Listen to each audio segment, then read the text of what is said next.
basaga yanaraga bamanye ngo ya umuzana ya government commission abantu baterenda musyo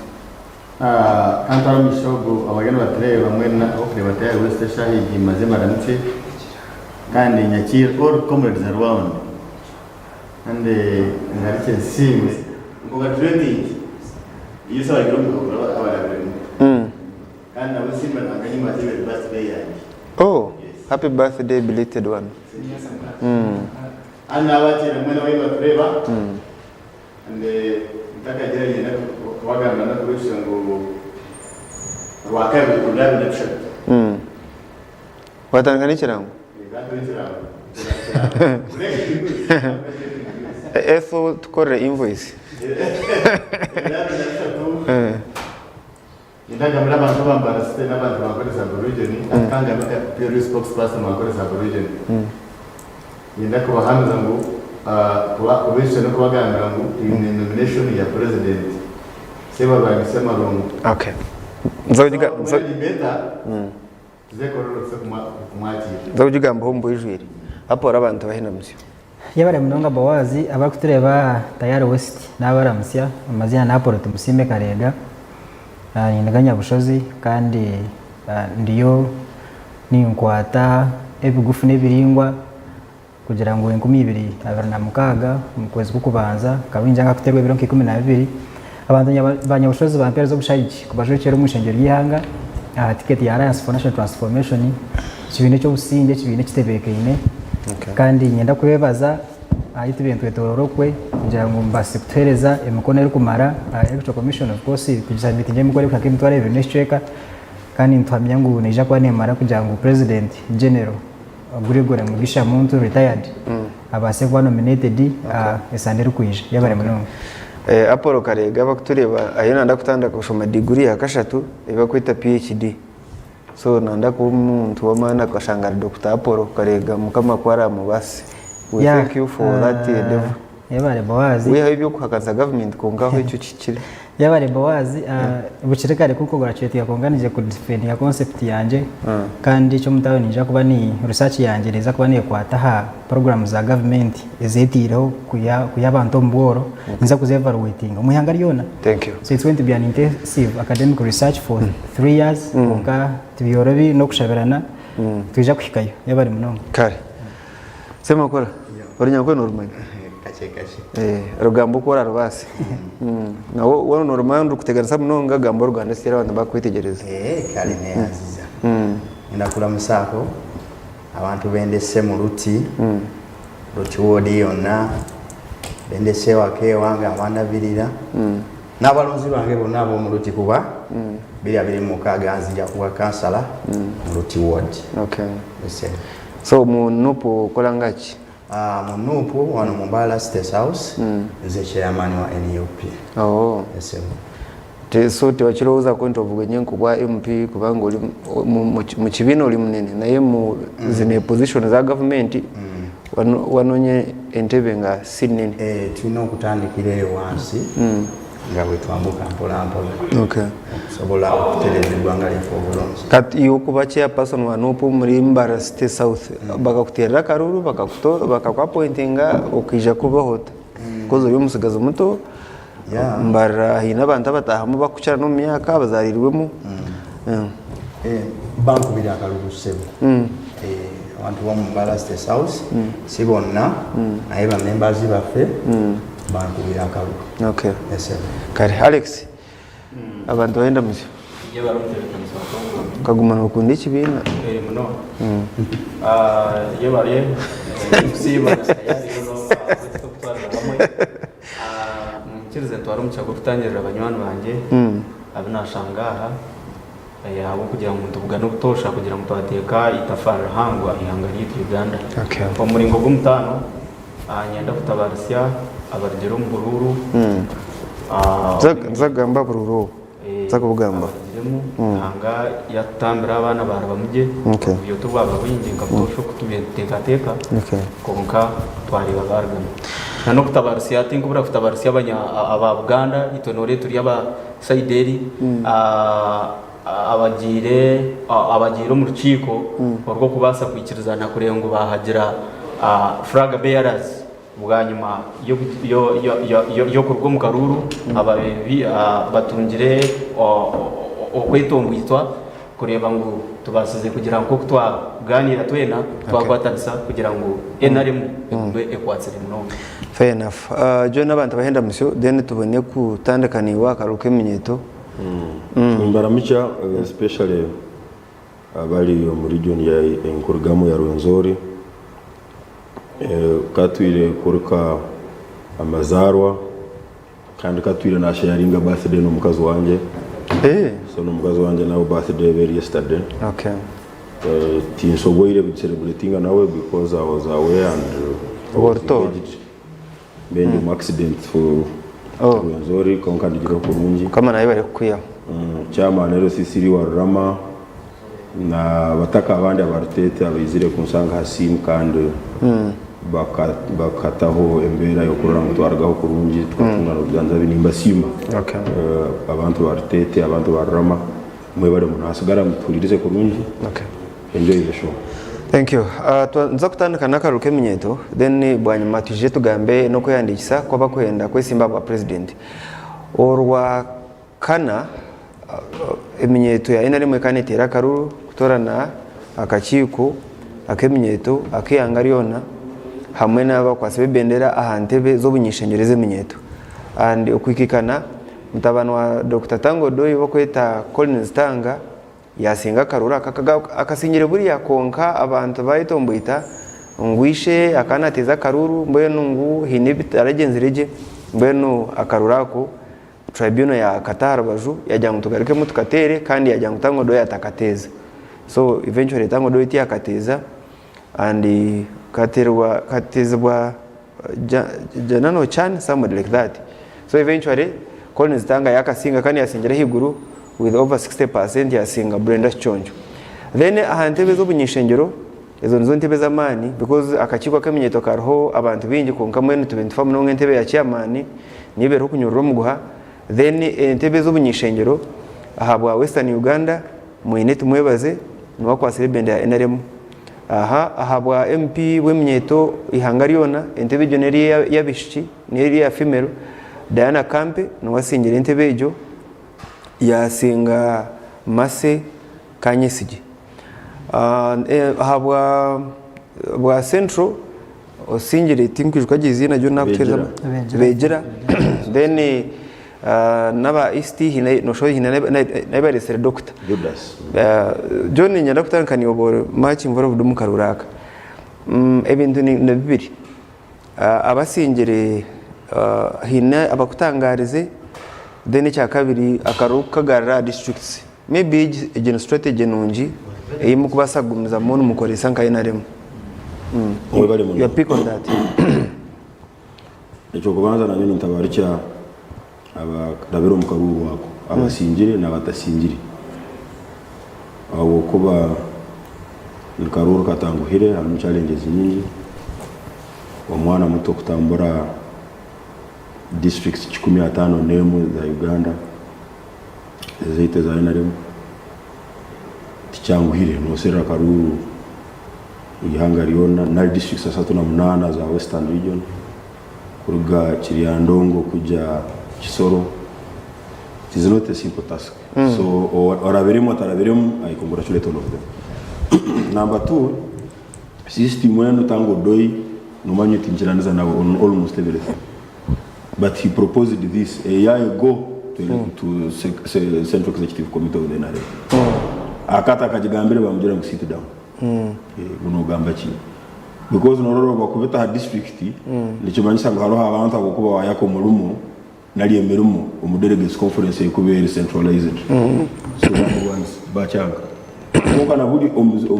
covid twagizire karuru muko kama ha district kajiro budi very very good. So tujizire kana ha district ba youth mu district zone atikeza Western Uganda kasese nibe nikizaya ba delegates bingi ba youth only 58. It is a garage in Abranamnana as that's a manageable number. It's a manageable number. Have I done a karuka ka entrepreneurs ziri position zezini konka ko bakaiza bari all the rest bona bakaraba mono opposite. but nabo batano a district so ituso kutahya mu ataruwe tuso kuleta fake delegate tuso gukora mbambe manye mbundu bideyino ziri cyama ngo gomborera no aba municipality ni batano na bakansara babiri aba district ni batano na bakansara babiri so it was easy to manage number 2 ekiyambere system wenu nukugira ngo umuntu omwe nubwakwenda kugira atataso ku influencing district isatu ina physically hauko boraja kuruga hano kujya hari mbabatiri especially on voting day so you cannot do that so icyamane nukuba prepared enough kandi on preparation ejo okagera na team eyeso kuyamba kandi na team ejo nayo ekakora ibishikire konka kuba ukora ibigwire still ukora ki nogo number 3 akaruru kandi katogesize ibintu bingi katogesize ngo ebintu byo kugira ngo witwe ntwendugo dusazirimo abana babyangira abantu bamwe bamani either bwa centenary connection zabo kurangira ngo ino bakoye ebe bana bagire ngo it just won't happen ngwito ntwendugo meeting mukagikora abana babene babuze meeting ekabera hi ito nyito ba youth we are the stakeholder meeting mukagikora because we are the voters then second why did you organize an election kandi mwino one muri government muri ba amani you have organized an election why just tell us no ra yo nukugira ngo flag bearer no discussion do the same kandi amani kamugenge so if you are sent intimidation manyogu manya and going forward hala abantu bakunda muno abantu kwenda bagari cyo mukavuyo ngabo because they have engaged in this for the last 20 years results very negative members of the Meite first family tukunda muno muri ryo mugururu wa youth but hamugire muhona you have lost and to depict a bad image were in Hoima you lost you had a candidate no John ndakutugambira ngo abantu abinakuzabana president kumanywa na bintu kuba kuzomu bururu bagire mubona candidates bagire bagwiri bona wa youth bona from right away from agure cyo buguzi yasingwa karahanga fotopoto bagira ngo ito nitwendogu the following election hasinga mwine mpaka bagira ngo ito nitwenda oguha national female MP 2021 hasinga Monica Modingi hasinga Deborah Sasra twabagira ngo manye ngo nitwendogu turuhoyimo muri aka ka covid desire yasingwa Fiona Nyamuturu buli ana deke na westira kasinga ana riondo now if you don't cope from this hata babe bagarikira ngo benda masekanya sije murano mwenda no problem be back door muhagire ubarasinga sinje ubarasingwa sinje actually kamase nga mnyano wanje kakwanzi they lost particularly they are very intelligent young ladies very intelligent they are patriotic bakunda pate yabo they lost because of this whole thing kana bugamba hangu thank you murekera even twine ko bugamba movement mureke kugumana mwita career za abana deliberately because kakwanzi ifitana kakaruru kanu was the most popular candidate yes she's my friend I don't support her me supportinga Mwine and I was there in Rwenzori for his cause for obvious reasons. Number one, I am very close to his father, Mzee John Kopa Chirimi, ni mumanya te personally no manyo kuja kusupportinga umuntu kagambera ka umuntu unkuba ni mani ni fanobu is a young man, a young lawyer na representinga omusango enda bena representinga abanywana banje kandi bakama banje abalumu Alhaji Hassan Basajja Bala and others so there are so many things that would get me close to Mwine but Kakwanzi is an intelligent young lady she lost because abantu bakiza ba hijacking ekintu cye baenda ku kitwa cha first family baenda ku kitwa cha PLU baenda ku kitwa cha NRM kuchira abandi eventually she had to I told you last week kamujana unless aba bakulinja side ino Rwenzori mbeni oja bunyangabo osanga moleka mukama hanu atinyuni mpagira mbasi kandi abana bambulize kandi muri gahamwe kazo iyo na Diana why are you supporting your opponent atito kazo gustukumwena why because mbamango bwarasinga next time neza wa woman MP akana argaho abana baje muri bagira ngo ubwo basi atwire sita tutwire we going to vote for this a person like moleka I respect her so much I support her I love her ideas na buli ngani mbagira thank you but kugira ngwiwe orije abana menyeto bajyo basera karuru kaho kubwa just MP tubakwenda kwa president you move around the entire country you deploy in the east you deploy wherever. It was very wrong. Last year hacha Tango Doi. Umwana wa Tango Doi eine rate yo kwitaba politics atakabaringirwa shado yise. Tumukubasa kwata abana banyu, tumushobora kwata abana banyu mukabata politics, mukabahagera, mukabaha sente, mukataha influence, mukabaha n'abasirikare bokubalinda. Tango Doi waragira tuno wanje kanaenda kuba cha person wakachiko keminyeto kaina remu. Just kujo omuseka kastame nyuma nali ubunda akemicho mukono akagambe chake ngoka gwaha ngutango Doi yeja mbere babandu bafachira mwana wa Tango Doi. Tango Doi obaraine bizibu nawe mu bisotinje murabata kana bisotinje murinje but kugira ngo mutabani mu murwanise habwise. It was very wrong. Thank you. And America kama is known last time harakara ho platform mwe abantu bakama jaunu warwanise Anna Lumumba eventually Anna Deke ebajo karabo for politics za kazo but now hati America kama indibintu bira inokusotinga Ronald Ranga then Diana Kwara arabiremu now I need two battles to fight. Commission akarura ko bino ka following nkaina rimwa hakumugiri kutera muheru mwarebe kaje munonga beno nyenda omwe kujizana na jono kamwe kandi ndako kujizana nawe anagamba pia beno ego kujizana naona ya anagamba kudecentralize or winery after kama kwa kweli akarupa tele omyake ya ndio wako katera ururu ashizwe uganye nakuganda na bali mutarashire na jwana tarashi kwa baka wewe wakati ndio hadi kwa wazima mali hivi ndio sisi tunabi what we just katera kwa kan come very transparent idi hata kwa kabisa unataka kwanza kutembelea na ufiki kwa sababu ya nachanga mbona sisi tunataka ndio sisi ati bakatera mu kareo abantu muri batira kan nibe manyambeta bija no mutuke umuntu nibe jo mutuke bakatera tukwaza kutembelea na karuka so sometimes zo kwa ina ni televiziyo vingi ati para abantu imtara para kabata nambo ngo batera karu ngozo yuzo biga biri byo ari muri inaho yero mu byogono mu biganda yo no kutembelea karuka yose tara no biyona muyiru abana batereka rukabo kandi kabeka so peaceful really kabaje mnongo kandi bayishamwe na bebakarizi yes bebe yakutaringa tabo kurwana so tabo deni chini beno otecho burgara ranga abana irebendera kwata francs zapate ranga na bayezere kwa squad then of course ni yena kutana na joni ya gamba Piero yu na of course Piero is pretending kindness actually katika mboni kana chigambire wao daga Piero protocol but Piero you the scene this organization chukora shi emema ene manu tero yero iwoto kimanya nini kimanya kana bagira umuntu bamuje muri moyaye ukito kimanya ko storm ndio yo bya anti ni tabano wanje mwenu actually kunogira ngo uba akayuri nambore kakwaza kwenye frag kwa karuka yini kira hati baza mu region zi so sometimes it is not good wao ni government ukashanga ukasaidia mnongo ni side mjiti bya what part of karuka pate yale sema ko destiny was from perspective yes okay then echini na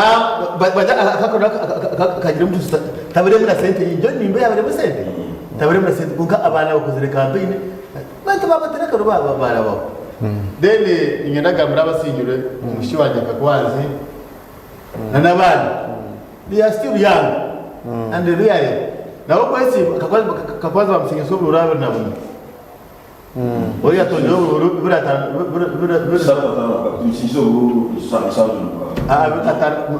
uraba nabona 350 no kwanza 76 Kakwanzi got in the 30 cent. Kakwanzi got 277, we got 353. So wone jangu achiwa jangu achiru immigration form in David. Kakwanzi in mwine ni sikurisha na Ichukura sinje. wajangu achiru mutu Tuinebisha so totalisha. kama ni lukira ku hagire pate. Yes. yagabaine numero manosha Anasubikata jo. then hati maseka nyisi jiba musinga bata ni sente zone zimuri nyuma na munyanya n'abanywanyi Of course, basi kanyisi gendo mani myanya wa ema kanwana. And really, ema na bide send takabra kubagira munyanya. Kwako wori ngwe. Hata jambo ojo kutango ndio kana fakenda. so ba musinga Bede ate kwako lokosha cha pastor wa Electoral Commission really wakizo wana wa msingi no take fair. Bada tafagira. So mamboazi. So nikira nakugambi. Obutege kintu burugaro hanga. thank you Atangane basi murabo bakwate bendera. Thank you. Owagira sente no hagata tera stop ne birafta ibintu birema. Jonga ngamba bari banje bahata nabantu. Gutangata nakona mzee ngwenda ndobe. thank you ndakagirwa multaza John Kachi nogera ngo babasinga munyanya Emma Maseka nyisiji kandi buruburi bwa delegates who are easy to manipulate nojatishika basa kurete ntekateko umutu gwa honorable NC asimwe MP wa Kabura kujat so bamba basa kusinga munyanya mukaruka delegates hati nyowa ha ground na nyimba sa kusinga sezu muyambi shika basa kuretera ya endaganejo ya tankagara kujire bamo Yes, of course icyo nikibaho but mwine kwanga kumenya Diana we kampu ye echagiretira mani menji niki kampu ya Diana ekagera mani obu aba Emma na timu bakora obukujukuju bakayiha mu Fiona naku Fiona naku kandi ali sister wa national treasurer na head wa finance wa NRM Kuka wenche no rotoro kuji then she was not legally eligible to stand. Whatever me I'm coming to that.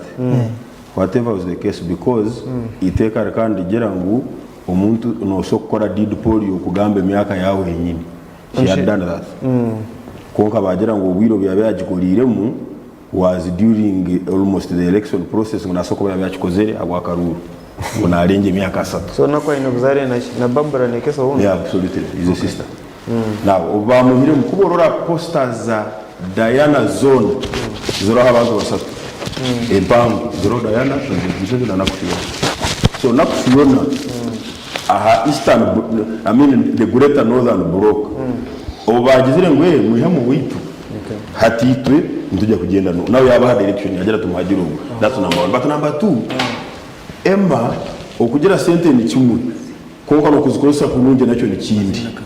habukuba enkora ya sente za abona groupe y'abantu bakora iyo kwija mu torero abasirikare mukastamba kololo mukatandika kweta abana mu mujya hata bahe sente ebi bitone bitu no so kugira sente mukazikosa kurunjo kasiga but mimi nitekereza ngo Diana abeire eine valid she was humble first of all in her campaigns abiri n'ensonge za koha ya hagirwa na Fiona ya hagirwa the entire northern block no gukora results North eheire an outstanding support to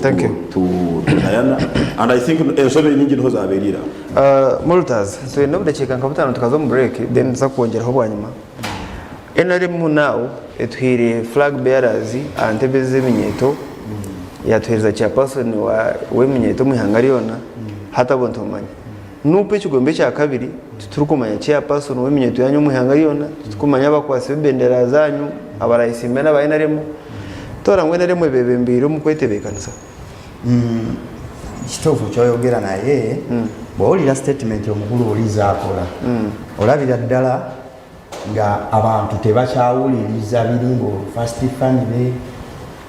ate nti waliwo amanyi gwono nga supporting ono just abantu essaawa zino bawulonda omuntu gubawulira nti asobola obbakulembera naye nga tebirimu bino byagamba nti ono ava mu first family katumuwagire olwakino olwokuba first family okitegeera kyovudde olaba nga agamba bo benyini woowulira n'oli omukulu RCC byali mu kwogera olabira ddala nga amaanyi agalagira abantu nti bakole kino nga first family tebakyagalina kakati bwe tudda ku nsonga eya NUP. NUP abagenda okwesimba kwabo abayiseemu aba NRM weebali era mugenda kubalaba. Mwabanoonya mukabalonda lyali? Tukabatola nitwe tubine ati werindizo bali akalulu n'okubaleeba bakompitingana n'abaaba abalabire. Mukabashereka ati kukubashereka nja tibakatunga mane tibakamobilizinga gye abo ekyo mukabareka bariyo bichama ati tibechama bariyo ne bomobilizinga omungeri yabe bituno bimanyi abakuru tibakutiikiriza mirimo kujikora ngabo kuba kujikora ngo batebekanisa bagende batorane niwe kakuba kalulu kituje akabavubuka kalukitwa abaddemu era wabadde obirabanga tuba tugeze okulonda ati listere emibyo tujigana kukaba konka oburu tumenye tubutwarebere omuntebe za hanze NRM intebe zona ekayiri nka 70% kandi mukajya mwimwe no muri generation insya muri ekigombe cy'abantu bemenye to wabo uri wamazima ecyabire kiri mu karuru rwako ni no kimanyi to kimanyi akarumuki akaba harimu abana kubazubira kutorana wachenga wali mukalo kugana abana okulonda ni byalimu amaje mangi nenga obululu bw'abavubuka byali kibetagisamu maje na polisi nera almost batulemesa n'okulonda abamu nibabagana n'okwesimbawo ate na bobo oli munonyeza mulungi nawe bye byenyini wabiraba ekitegeeza nti abasajja abo balina bye batidde bingi so yono yokwasa bebyokwerinda muntu barabahire mwanya okutorana almost batulemesa naye twagezaako nga bwe tusobola okusobola era ebifo ebimu tulina byetwasinga sebo naye ate mu Buganda n'opaheina maani tukateekateekawo nekusinga entebe zinangu nk'ebicweka nkankaaga nari nshanja konka gamane turagarebera ekyokubanza ekyo bakweta okujumbira participation yonkeke low enaremwe okushanga obukiiko bwona bwaragayo enambere impango abanyu turabarebera nawo NUP ogenda giwa credit yagezaako nga bwesobola kuba abavubuka abasinga ebintu bino twabadde tetubigoberera nnyo era ng'obudde obusinga aba NRM bayitawo wano opposite naye ku myaka ena oba etaano gye tuzze at least ogezaako okulaba muno twagezezzaako okukompitinga twakozeeko kye tusobola nga pate empya emaze emyaka emeka etaano toyinza gima credit kakati wagira ngo mugerezeho ekimu kubaasa then chances zanyu zo kutwara government nziba zirahe maybe mukiri n'ekyo myaka nka 10 muri cyo kugezaho akasemba yo tugene mu kakati akasemba yako by the way bwe tugenda kwako tukyalina emyaka nga 10 government ngemaze emyaka 4 mu buyinza toyinza gamba ngo bizojijjako mu myaka 4 simanyi oba ontegedde government emaze emyaka 4 mu buyinza toyinza jijjako mu myaka 4 naye tugezaako okukola ekisoboka okulabika nti emyaka gino guno gwennyini bwe tugenda mu 2026 tugijje mu buyinza gwekyoba omanyi kale nja kushaza omwaka obujja ndabe oba onabera mu government abasajja bali mu opposition abaza sejo kwa kasara nzagara kabwanyuma obutumwa obwo katogariki.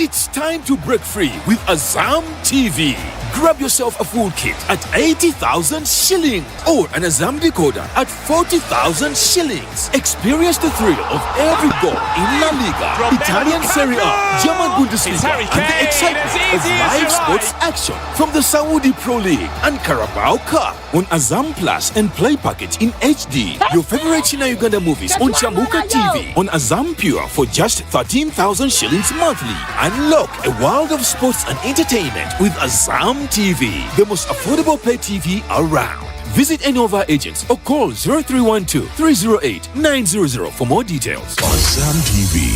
entertainment for everybody.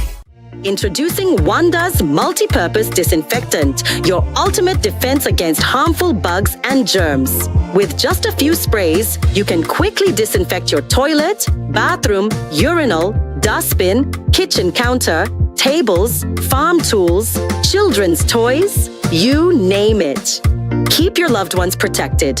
Choose cleanliness. Choose protection. Choose Wanda's. Always wonderful. This is 104.5 Panyachigez FM. We are your #1 favorite station. Omagarageseji arhembere kutuhindura tukabeche chituri embereji eri kwindura amazoba engendo narishi ebitebyo bitu nambwe no mumberejo bitwantoronde kintu cyo mutana habindi namnonge kintu kiri kubasa kureta he cyo kutangaza omagaragitu naniwe gabana haburungi bwa Wonders Family Jelly izoba ryawe ribekyo mutano gakuziro mbirungo ebruke hezo mbiri gukagaruka busya gukagira mani wena kwasigara no kuraje Wonders Family Jelly nuko majuta agine kuguma harubaju neka yawe. Wonders, always wonderful.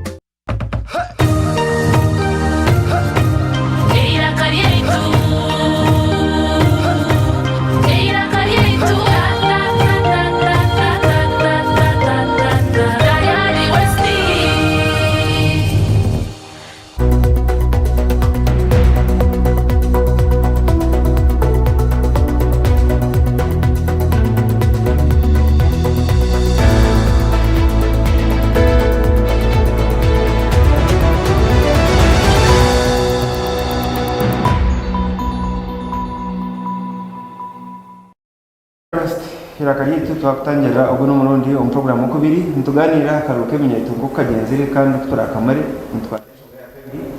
yabakwenda kwesimba wa president ko yandisa no kwesabi tero kwija and namazoba makuru munongo mwihangeri no turagumize mu going forward and tuina bakuru omwami nawe John no ainari mnaraga busongora umucange cyari wenzori nyino mwami Alex gumisereza naraga kabura no movement semakura multaza sajya wakabaka ariyaha ahawanup nyino mukuru Apollo tumusime karega na rugum NT hamwe na commissioner omwami Pole Katwire. Alex akaruke mnyeto kabiroho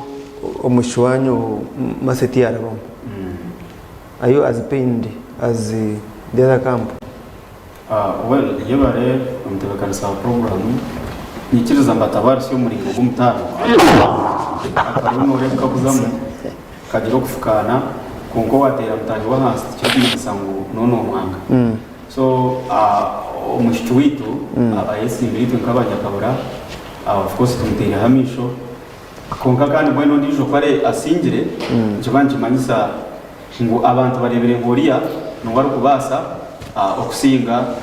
obwo witu otubetu ino makabara kumbe ni ndeba karoro kagenzire so ejesha kukarigire gororo kagaruka kuno ya hansi kahira abantu amani mengi bwo kumanya ngo nibiza futora no muntu obubari kwenda esente zitaru so esente zibestine makuru mengi kugira ngo kakaruka kuriya konga kuno jya mukabeka kuriya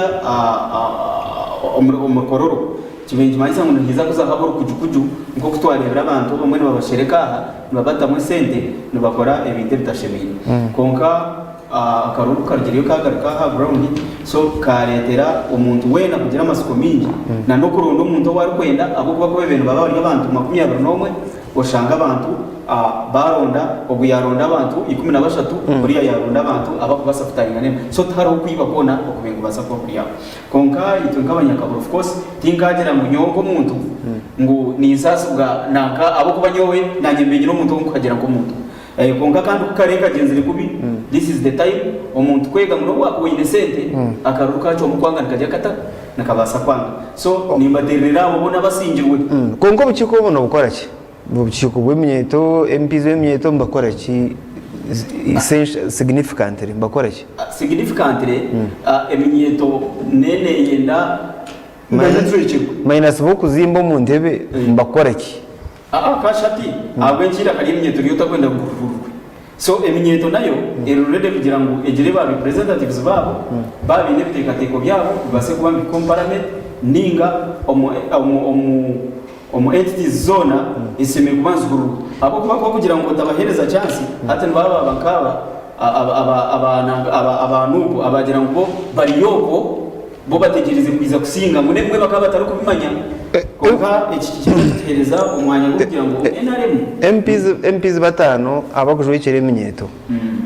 no bakujwikira majority mu ihanga nkabendegateka ngo mu parliament mukokasi omutokushozi no bakwembebembera kugamba because no bajwikira majority we don't hear them abo mwene usanga umwe tutari kufayo ku muntu amanda bingi no bakwa bamemba ba parliament hari umuntu wo bafite rakaruru ukamushanga atakazaga media yote ukamushanga tine nawe kureka no yakwa flow ya parliament ka konkane memba wa parliament kana azokera abantu be so kibaje manyisangu umwe no umwe nabwera mu muntu kirye chukura cye akampereza ka Alex ka information kache hata mwa Alex ekibuzo ningira of course watch kwata konka echo kugaraka muna choto chini so hat kanko cyo kureberaho special interest groups ezitwine zona omuyihanga especially ba MP zabayongiro mu parliament bakabata mu specifically kuongeza expenditure yihanga echo kwa chabiona wabo ine wabo ine mji let me make my point wabo ine why I'm saying I'm coming to that excuse me I'm coming to that wabo ine jimuweza ine myaka erikurenga shanjo oine General Moses Ali oine kahindo tafire abo kino yitaga MP wa Erdari baba takubasa kugamba eshonga z'abantu bakuzira because barwe myaka ejo bakuzira abo kino yitaga ba MPs ba Erdari no what I'm saying useless argument. Excuse me, let me wait a moment. One time esaramu okuterwa omukazi aba MP wa Bujumbura jimu muweze nita represent injira ensonga z'abakadi kanjira ngo an election you can't anticipate ngu meto Ruhinda is going to vote for the 70-year-old. You can't anticipate ngu Rujumbura is going to vote for the do you can't anticipate. Excuse me, do you need an alternative person for the person?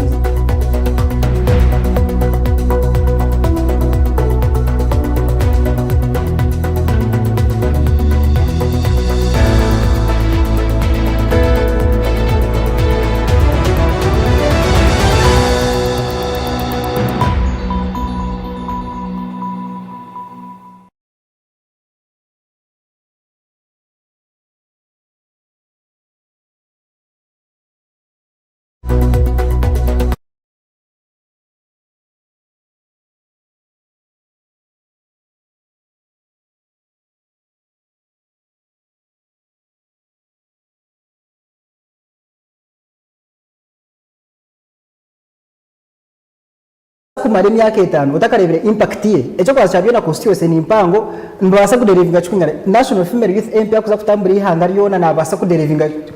kintu chkwingana ki umberezo ubu so abenshi batakubatera policies ezindi because ba MP zabariyo nibamanya ngo ihanga rumwe n'imito rumwe abana bereshe mangu rumwe abana bato abatakaze imyaka 5 and we have policies that favor them kandi mu rwego rwa registrature no gukora ebirajo na policies zo kuba favor so tokwenda kugira ngo Alex ya time. Tokwenda kuja ku Burundi kusema bwa Alex have your time. Alex have your time. Na no mprogo yezere kushobora ngo omuntu riyo no ureba ngo riyo noza kuzantebe yo kuba member wa parliament wihanga hati nahurura no kora agege cyane especially kwa tire nemyeto hati tinkumanya mwe kumuraza mu government emyeto rwenda gihaho ba Erdari zinumwenda kubihaho gurusi abachara ba uwimane MP kwari abarya wambara numuza kubihaho ngo abo kuba mwina bashija ngo bari mu parliament nzako wateo tamuri mitsi no waje twina bashija kwa one debate at a time ekitu yo tugambaho turiye byatamu limits bino sibya kuyimba president presentation so turiya kureba abantu bitu bazwekerwa bata mu parliament obuhereza bwa kabuta eminyeto so reka kugira ngwiwe echo wateka ngo eminyeto semere kurugaho no kongera omuhendo go kuzwekerwa mu parliament na no kutunga sente nebindi reka eminyeto zwekerwa je etunge echeshemere kutunga tindu kumanya imwe mu kibina cyanyu tumwine mu minyeto you will come not it coin so ekintu echo so you no shembe cha affirmative action yes Bicaza bavuga you will come after him. yabari mnomo Zaba- kwenda nakantu akadeni kaza muramu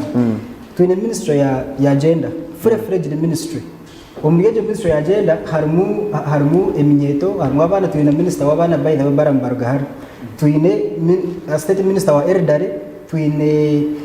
state minister wa reba bweno ministry je yona almost buri category eine minister in a department eri kujebera of course naba commissioner nachibona so kakuba ro police eri kwenda favoring abana tingweta kuja nguze kutunga MP ori hasi myaka 18 ninga MP ine myaka 5 kuja ngo ashokera abana bato no police aro ministry eri kubasa kubakora police eri kubatebekanisa and that is the same thing na kuba aro police bakuza kuleta police yo kuhereza abakade imitware beneshe kaburu kwezi tukataka tunje ba MPs ba elder persons on parliament but someone akachireba yachiro izinga cyare to ministry bachi discussing cabinet bachi passing so tukuja ngumza kutunga buri category yo nanga indeba abapolisi nibena member wa parliament of course tunaiba UPDF hariho wakozirisa mu casual comment n'abafumba kandi bene ngwabisha abo kuba bari aswiti nyecyo ngwana wembe ndo kwaje cyo parliament so we cannot cater for all the categories abo kuba twine ministry is responsible for it ecyagabiri John arakantu kwiyagambaho of course ndikwijaci aci bice minyeto yagamba kampu ya mase ko bakoze kujukuju kwenda kuyamuna kufiona kandi yajangu harite of course kukiza kuserenga dead pool kagambe myaka yawe first of all okuzarwa it is one day of event kwe waza ati nimwaje RCC nwe abenaje kuzama zawo ke waza rwe 2022 yo kwa mwenda keri izo kandi kugira ngo kwanye myaka nizaga kaninzarwa that one is a fact if there is a loophole in the law you are not supposed to use that loophole satisfying ekinde cyawo cyo kwenda kurabyo nakufiona kazarwa 1994 kandi papers ngo zugamba akati ni chance yo kuja unabasa kuhindura imyaka so ekirajo cye cyamukwatira hero kikamukwatira hero and that is the aporo kanko bose iteka rya ndikiriza ngukore ikintu abo cyo no jyanyo nsasibwe obunafu buri mu iteka mboye kore ikintu kwe nako banyoni tukoromateka garo tukoromateka nko gashime kubagari yukano nako member of parliament nonda kujya ngo nyowe nyange kore ikintu aho kujya ngo iteka ndinkiza kushikora ko ngaho kujya ngo ni kibi njitagiteka kuhinduka hati nyondi nditeka kuhinduka no bor fair hati Trump administration yo kwijongwe bayongijongwe bemeze umuna kegeze assign immediate reza kurahira executive order akagira ngo naza kubaho gendage emuyonga femero or male and it should be recognized at birth so akata kwenda gukora basimye kama 20 kandi yijiko to kana benzirwa byo musheke mbasa kwa ndi mukazi mayitegereza so okuzarwa na kujya one day of event yabiteka obu mase kanyisi jagenda kaza kwa applying for passport yo kubanza na nubwo abana registering kuza gukora UNEBIAS ya phone ari ari ubwo ngo declaring a date of birth ye esiyo kwa ne yibika twazo nubiko to kubasa kwikabanya ebe ni mango bakabitaho basa kushanga ko ngaporo no kimanya ngo mwaba zireba kutuzara omwe mbaba tashomere record zabo za star nungi so oshanga umwa kugweba kwiri nyine cyagarabaza kwitegeza ushanga gutarwa so yenda kukitereza abo inchori against it omuntu yanda kuchinomarizing to regularize what was not regular. What's wrong with that? You see chirigire cyo kuba wenda kurabyo cyakiri good ahabwe Yesu no basa kuchikora konke cyo noza kurabaho kurabiyaho kiri good faith nga kiri good faith she was trying to compromise the system kugira ngo yikira byo who determines the faith njo kurebera who determines the faith Tatito Bishop Sheldon nawe yino bwazo kwakati kureta bakabireta mu yargaho yareba President Museveni obambatiza izina ryabera handike ubaye baromba fane bidi bya age limit of course bakaba bagizira ngo bango age limit na basa kwa kwati so ebyo nambayo tiro kubitebekansa kugira ngo je kinde cyo warabyo kandi kitari kirungi tuzamara mwamba wazakaruka keminyeto yainaremo tinyize mutuka discuss no kureba event yabiro rwakana but it started long way bakamaziremia almost na kuchenda na kororo nayo gitire mutukubasa kugihamisha ntumanya ngo sente zikashora kabikijwire mu intimidation kijwire mu bribery kijwire mu propaganda kandi ibintu bibye bijwire mu karuru munongo akaruka ka NT akabeka tari mu intimidation bribery kakabuhori yani umuntu leta kayo to discuss ngo mura mugwa basa kutebeka sa kuba I will respond to that now amana bigenda hamwe yes ni bigenda hamwe what I'm saying again comparative analysis yes what I'm saying turebe cyane rero mudure cya NT yo tito akaruka tukakateza je akatara mu kugura akatara mu kutiriseriza uto nabo cy'abanyarwanda next time mutabona bona nebya NRM byo kubateganisa mu kope cyabiro I think that would be better I want to respond to that. Ndakanye ndakwa kueleza views. Commissioner kwa kweli. Ndashipinjira kamera. Icyo kwaza cyabiona. Ngana kigane, President Museveni akabaye ni chance. Barukororo hariya. Buri muntu wena uwizi nari yabire mentioned ngo nagurira abatezi bakarura. Because baza watu waro petition mu protection petition mu court. Nebintu bishatu eba kwasa kwiha mukaru eba kwasa kushaza mu kusimba kwa kuchana na referendum election twaza cyabiona wa eligibility wawe wotine bisha ebikotegesa kugira ngo isimba mukaruru katugambenge bitaboninga ki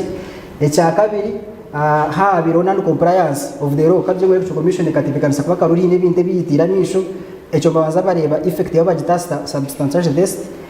then ecya kashatu bribery kariyo bribery tubakuza kugicentura kureba ngo effect kandi ingana ki kungo mu leta evidence wakwatashinje kumibiri waziherezo umuntu mbasha kwamba kuhemukaru President Museveni akatunga evidence eri kumara barahariya na commission yenere muyone abantu bona bayi bari involved mu bribery bakabinde kwa bihiro mu karuri they and then kikashita kweta kuja mwaze no kongeza so abantu bagomu karuru and tuize twarebe kubiyaje iyo bero njya gukora kwa kana katari musenti but no way I have friends because kuja muri mu anti chuma isa mujimine friends wanje mwenari ni manya inabante ayentu ayimbaga sente za Brenda Chichonjo milioni 2 n'eshwe ka buri district umukarura ko rwakana milioni 2 n'eshwe ka buri district namwenu kubagire rubirizi bashanga tango koreneza nawe yazitireyo kandi nawe cyabe cyo musha kuja mwakati rede sema amount 2.5 badere byetse barubirizi kumena mwagaci bakoze bajanga bure mutu maherezo bururu 8 kandi tutakaza no tabarakatire nakaruru just bakabata kuba 8 no kuba 8 so sente zikaba zarabamo na propaganda ekijoni yatandika nacho especially against the masekanyise nyombe takumahajira kuba well she's below ba abantu abize basingete entebe ya female youth MP one lewa ba deka ane baju ba fiona nyamtoro ba manika modingi but we class according to okombenye ndeba na tuchete kisonga and Diana was a very kandi jangu yamana ga kabe gari ya candidate wa NT antebe ne barata million Diana was a better Diana was a better candidate for that position so konga social media na team ya bajone chiba akozire kujangu bakwate all that kind of over propaganda baheti because aro accounts sikisha twa Twitter manya akantesa manya kamera those people bagabajira bati ngwati Toyota nguyatwara sente za bodi ya Storm district age aruna zigaba even when things were real or not real konka propaganda kabanyinji munonga and that one chikatera masekanye sije hands down chamuyaho opportunity na basako yaba candidate murunji konka okuba framing ngire kintu echo it was really not good apore chibuzo choro bikinabuzo muri nyangori imwenga NT candidate wanyu mukamuronda ryari nara kandi sibanyu mukamuronda ryari abeminyeto cyapaso no minyeto ya NT muyangariyo na no yes agabane wene n'umuntu mumanya agabane soni nowe cyapaso ni weminyeto mukabaronda ryari umara social transformation kandi mwa coordinatinga eminyeto okay leagues zeminyeto umbibina byona ngwarize kumariza intebeji azobito kuna leagues zeminyeto umbibina byona mukabaronda ryari soni nowe no coordinate uba between no before matenda baka mukabaronda ryari ikibuzo cy'urubi mukabaronda ryari na muringo cyo bubako apo ronda kushoma PhD nimbuze ikibuzo cy'urubi mukabaronda ryari I mean no ndebiro byo kwese no ndebe bondo over mnongo I am saying to the fresh structure ya youth na women's league as these are internal processes as tukuza yaba tuzireta in your light yaba tuzikoro mchenye chitu ebyo nebintu twano n'ibintu nyanda commissioner tuhendere enshonga yakaruke minyeto John nicyo ndagamba you will make it commissioner yes tugarike twitegereze aba bantu abine abakujukira batahiba babwe byetengo byo mutano special interest groups nabakora iki exactly in obanza sime NRM government kuyizira umutegeki yakareba mu cyuru parliament national important kugira ngo eminyeto na yetunge slot na shetunge obwebembezi omuyango ate wano zakoreba nka watari cyaho na Bogwanga is a minister wareba Nyamutoro ni minister wareba Abel ndiye na Abel ni minister Obua ni minister so wale ababona wale munipaka now is a member of parliament is constituency, and he has been active in parliament. I think you know Kana chairperson wakachiko. Chairperson wakachiko buji wake na sharing is active and is doing well. Why get so no wherever go ba members of parliament abenji abagino mu use abagino my ministers. So no capacity building. No, it is representation because wabo or member of parliament weminyeto oshemiye kutwara ibitekerezo by'imyeto kaptwara mu parliament nayo kabira kariye imyeto mu ihangariyo no mu parliament ya Uganda. So nitukureba batabona abakazi batabona veterans nkabana ba organization structures ko parliament really. Thank you. Wabo member of parliament weminyeto oshemiye kwana otware ibintu by'imyeto mu parliament obugamba for parliament batemye cyanja western nebi so government ya parliament byatende na government kwata bukora. Yes, Jona abantu ambakora ki? We don't see them.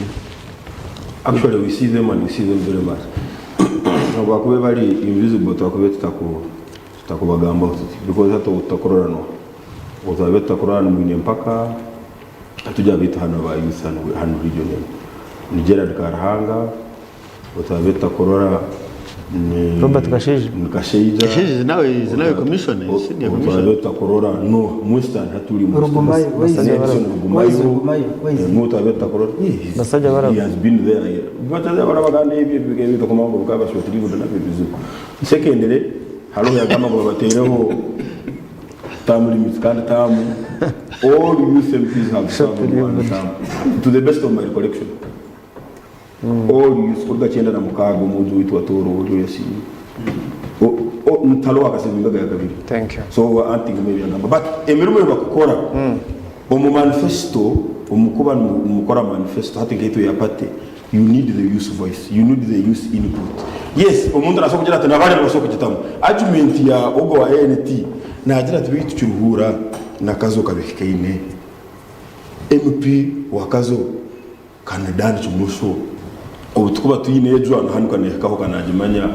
obutukuba tuyine irwaro ribi na hano rifyerekana hano hakoraba why should we have an MP nyabusozi reka tutero umugabo se that is his argument wona agira ati nadani cyumusho no wale kazo. Since Kazo is a neighbor to Nyabusozi, he can represent us anyway. Why should I go to represent Nyabusozi? When Dan Chimosho is a neighbor, when the woman MP knows our issues, why should I? Nichabiona Agamba, and for me, I agree with him. Thank you. But before we had one, that it was okay. Byali bagamba bituufu abasajja bano bombi babiri obabuuziza ekibuuzo omulimo gw'aba abavubuka kiki antwalize mu luzungu kye kizibu tutegeera bulungi omwambowazi ekigo ndagambira emirimu ya member of parliament n'emirimu eki nene so onawo omuntu yaba ali member of parliament nawe mpinga abana yes wababuuziza n'obagamba abavubuka abo nga tetubalaba bemulonda kitwagala batuddemu abasajja abo abakulu tukimanyi mbuno obagenda eri mu paliyamenti balina kuteeseza ffe bavubuka si bwe kiri naye tetubalaba abo batuteeseza kyebageza kyobabuuziza kyekibalemye okukola ki okuddamu kati bakituddemu batugambe emirimu abavubuka abo gye bakola nga mumaze obbalonda gyegiriwa ya member wa parliament n'ogimanya yayine kukola emirimu ya member wa parliament yashemire kukola egyo emirimu bayisa munabaliya there are so many agendas just briefly boys in 1 minute halo ebintu bingi ebifrontingirwe aba members wetu ba parliament abeminyeto obakuko parliament beine na union ekubagaita platform ya young members of parliament including those that are below 40 even when they are representing constituency obaleta iteka area policy a loan scheme. It was spearheaded purely by young MPs. Wajirango abana banu nubamara kusoma tubeine senior 6 tubeine kasete ko kubonjerayo haro USE but university education is not catered for. Abantu banu ijeri obua ogwanga obyabena raisinga budget ya sports from the usual 13, 12 billion, 48 billion. It was intended to help because I want to have sports number. Or one, you have to sports with it was purely intended to help the young people. Or is it a program you know? No, because of the government. Or is it a program you know? But then why youth specifically? It was by the young people. Or is it a program you youth livelihood program? It was for young people. Or is it a program you PDM? But then youth should get 30%. It's by young people.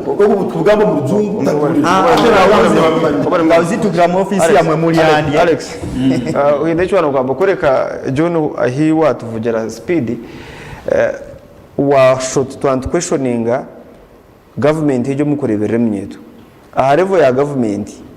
tina ari kubanganisa ngo tefira ya mnyeto kwitu twabuza abajwecherwa nabagamba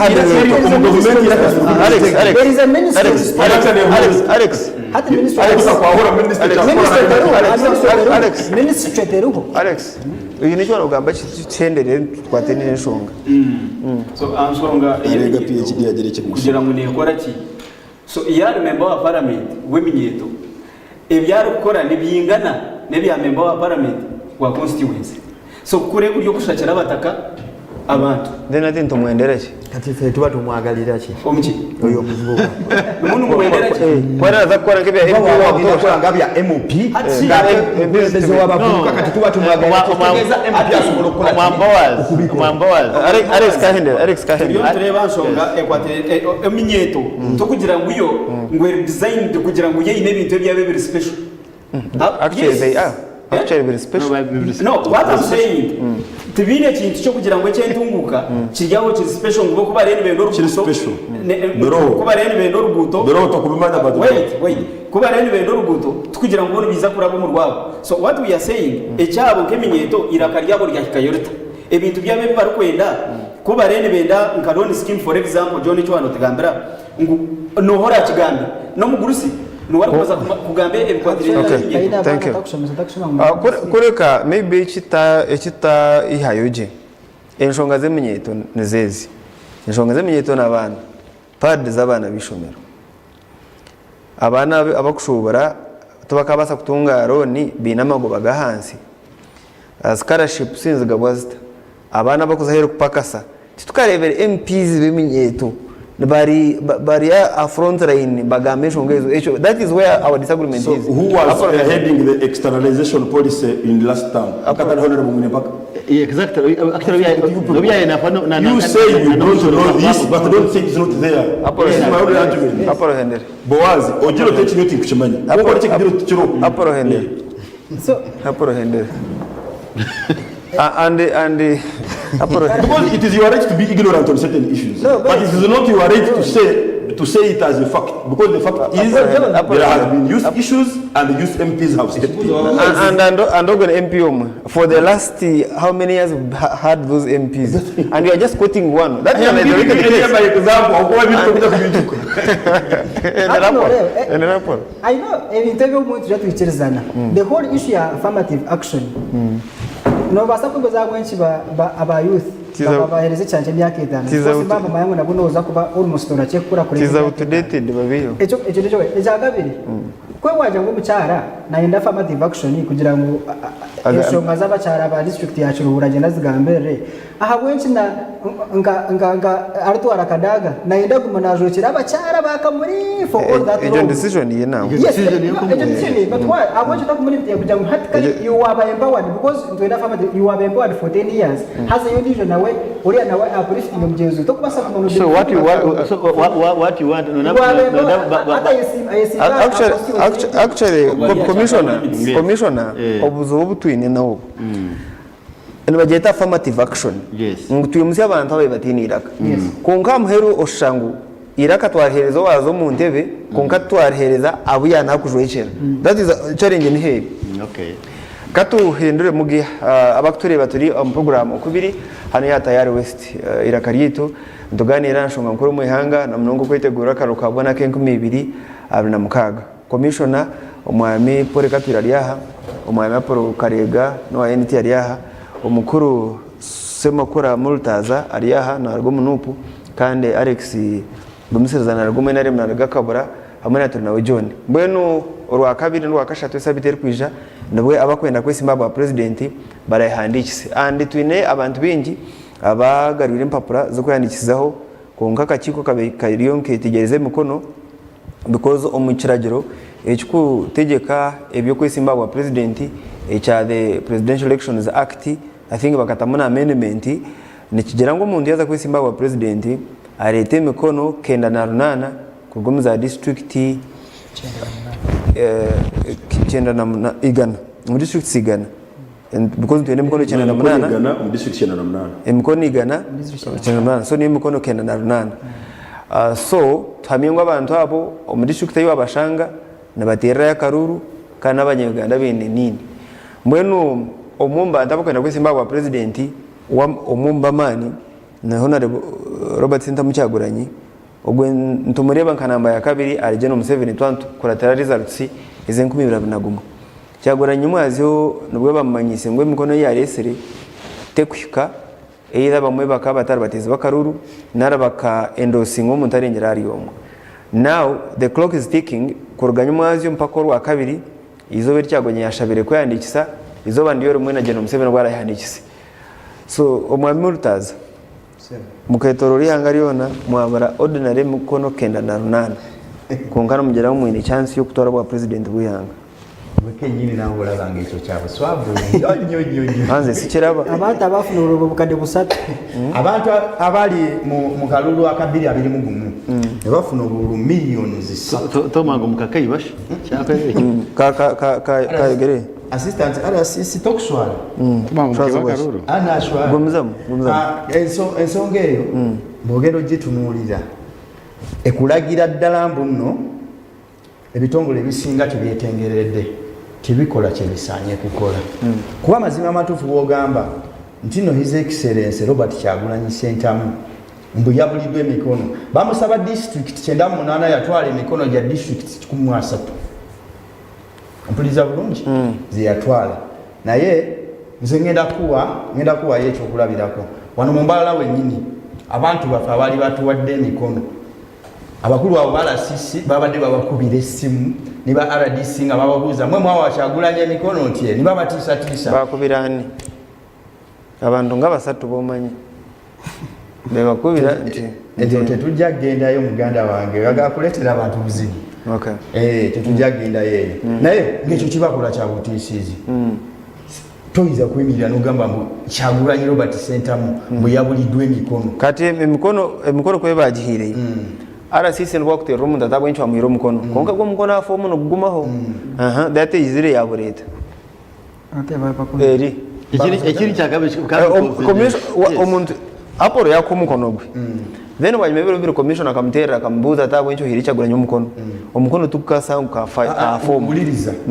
baba kubide no kuva mu electoral commission anga bababuza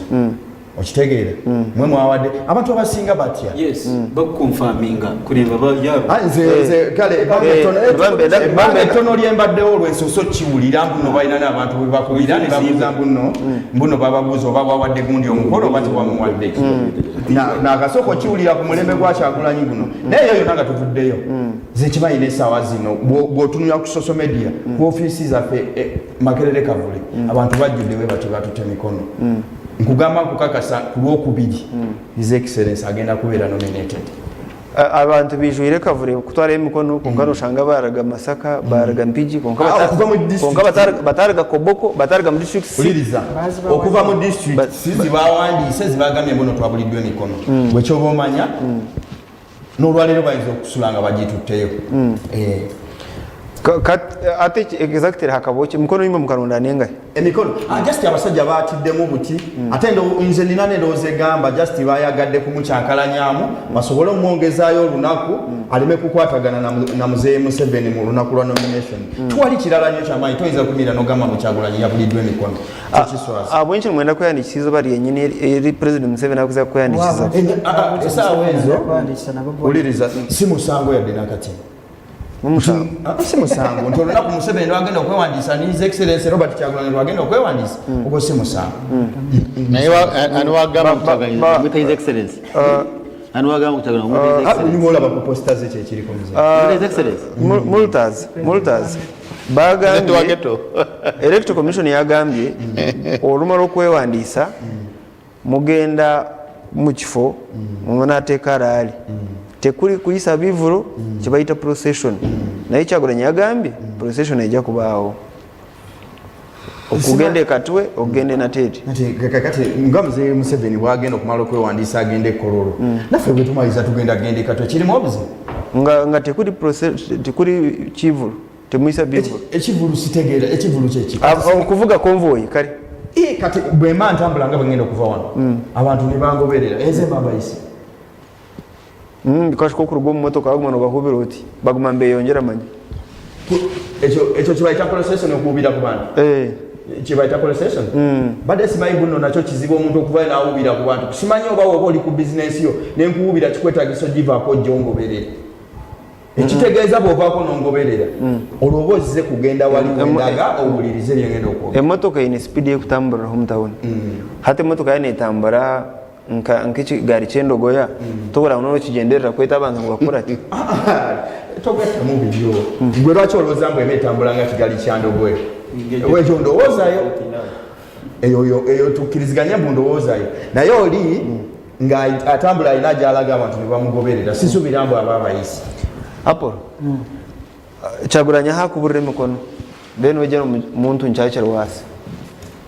that narrative is really ekyo kyabyona presidential candidates abagabo y'abantu bakurenga nka 140 abagiye kwiye form za over 200 newe bazo mbantu ayo bari serious kandi akora signatures Kyagulanyi akatora signatures y'ibiro 10 yes that's when he submitted it was it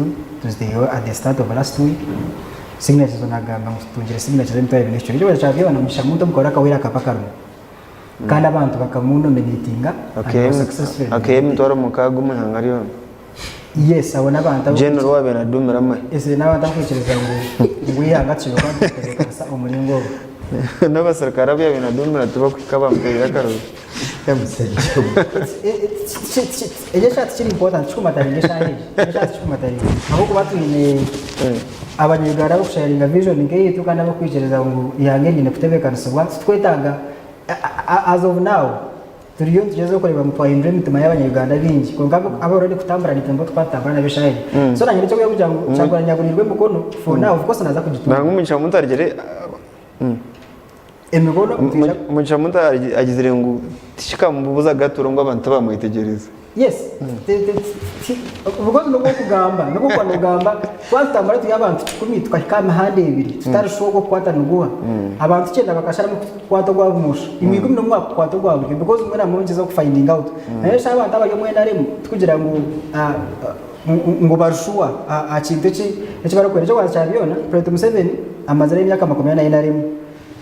kwetaga twacetaga buri kuza kumugezesa abo kuba ebyatukoreye imyaka 40 nitubireba so takwetaga kugeza segwa ntumanya ngo waboshiro mukazo amazara nawe imyaka 40 akuzarira abandi 10 abandi 10 umwene we ari byari mu buteka abandi mwenda barwire bembe buri mayisa sectors zihanga nkamarwaro amashomero gonaga rero gasutagoringa so togarika kuza kwegitana mu kitanda kandi ngo umutwe ko mwana ndisho icyo kibakiri cyaba kitakora makuru kongariza twagenda results zo mwaka 2021 abanyarwanda overwhelming reba koreka mu bakenda President Museveni kandi twawakaro yes abanyarwanda no mushango no gutarije no Museveni wabantu bakunda narabantu bakumukunda overwhelming ra miliyoni 18 zabizandikise tera karura abanyarwanda miliyoni 6 ngo bahire President Museveni akora so timu manyova hore mingu echukumanisa only 6 million out of and general muntu ayandikise kwetera karura ngo bamuhire konka Apollo ni okushoma PhD omuntu omwe yazizo mugaraka miliyoni 6 ondije kiyo emetwaro 6 none kugira ngo wa miliyoni 6 nayi no bururu buke omukubara kwawo omumbera kizwa President Museveni akubona atanana niyo cyo ryo gamba because omumisi ve yari cyo kwandikije ari kugamba ngo wenda arimo akoreka ngo kubaragira mu kishaka baiza kutere ikibakoto kutereza ihanga ngo abantu bakwingana kinana 80% batandika kubakurata kurugo watu na 80% President Museveni akarokiye mu 80% karinga tikaro icyo wachabyona ejo percent kaikagara kinana nakabanza ka 96 nazo nkatarazikize naye kwasa ngo haberamo ngaba opposition bamwibira karuri kanimaji betu musabye bamero umwanga jama opposition bamwibira aporo constitution egera ngo urasinga karuka Uganda abaye nebicwe kama 50 aharigana by'abantu abatera ayongera karura it is 50% plus one vote of the people who have voted not registered abatera no bakutera abantu 50 kasta tunga abantu 26 nabayasinga karu that's the law simple mathematics it is okay it is logically right konka mwaba katujengu mwina bashomesa 10 abashomesa 10 bambenda kweronda mu headmaster bichereza nizo bari kutera hakaruru ayibeje kutora na headmaster ayizo bari kutera karuru abashomesa nkaga bayanga kuyije hija bakunyana haruma kunyana 25 batera Boaz kongari 25 of course 15 bo bamuterera wiringire 10 hino kwa abaguzire so 25 bo batera Boaz then 15 bahereza abana babesimbere iyo nogira ngo noza kushitama aho yebemberisho mbero byabashomesa 10 because the other 60 bayanga kuyija harobyo muzamwe kibayanga kuyija evidence yo kugura erahi and decisions are made by those who are Boaz aho tukapa matuta emitwe y'abantu abatatorana kandi twina batorana abo incho no bangana sabatorana then okeze gabatatorana finally nyakire John abatatorana nabo babine shonga wenchi batija kutorana kandi cyuma isangu bamba kuhaje ndigamba and how do you trust ngwaba yosha babinesho tubakushemba icyabo kandi abashembe cyabo okabanganza motivation yabo actually tanaja mutubachimba konga they are unwillingness kuija kwenye jiro mu kintu ekikurondo mwebemeze njuma isangwe ejeshonga mbaba atakugireba nkankuru munonga so opinion yabo ne basota madire konga akaruruntu manyangu already akintu ekiturumo already electoral commission yayerekera bakabitakoza kwa kamazima abo banoreba evrombe baho nation bazitanje frustrating konga itwegara already kujya mu candidate witu umwikeji general mugisha muntu break na ija kwandikiswa kandi akwata ekibero kitebenda mu kamera mutazona ngamba kiri nyakire John Boaz amanyi ebintu bino omuntu abeera kengeri jabira bamukati gwera wale kwenegeri julawa mu ebintu kubanga bwe byano gamba mugisha muntu waba yajayo obulumi emitwalo mukaga emitwalo mukaga ngamze Museveni yajayo obulumi milioni mukaga nenga mu mazimo kimanyi tuno obululu mugisha muntu yajayo emitwalo mukaga abantu babo muwabe yagalidde tiwali bibakubye miggo okitegeera feize wafe mazala isinjiro ngenda kuwa information kati wafe isinjiro dadi wange yagenda ku polling station ogenda okulonda bamugamba akaluka Museveni twamaze okukalonda londa aka MK ogendewa antu wa NRM ibana dadi wa NRM ina kumulondera tati etaso kyengamba naye wa NRM yes kale wa NRM awagira NRM he went to polling station NRM bari bagambye tuina candidate Museveni bamukubide what is the problem your father ako kabera what is the problem your father is John wachi bateka waka tata wange wa NRM niyo kiri yes nze ngenda kukiriza wa NRM church truth wa NRM church truth wa NRM kale kadukiriza wa NRM uliriza kakati bwomanya mbuno tata wange wa NRM oyina kugenda omulondere ned ayina kujja koleki naite ya complaininga weka kubachindi mucho gwe kyakuluma bulumi chanuma omanyi baki chanuma kubaga kitawo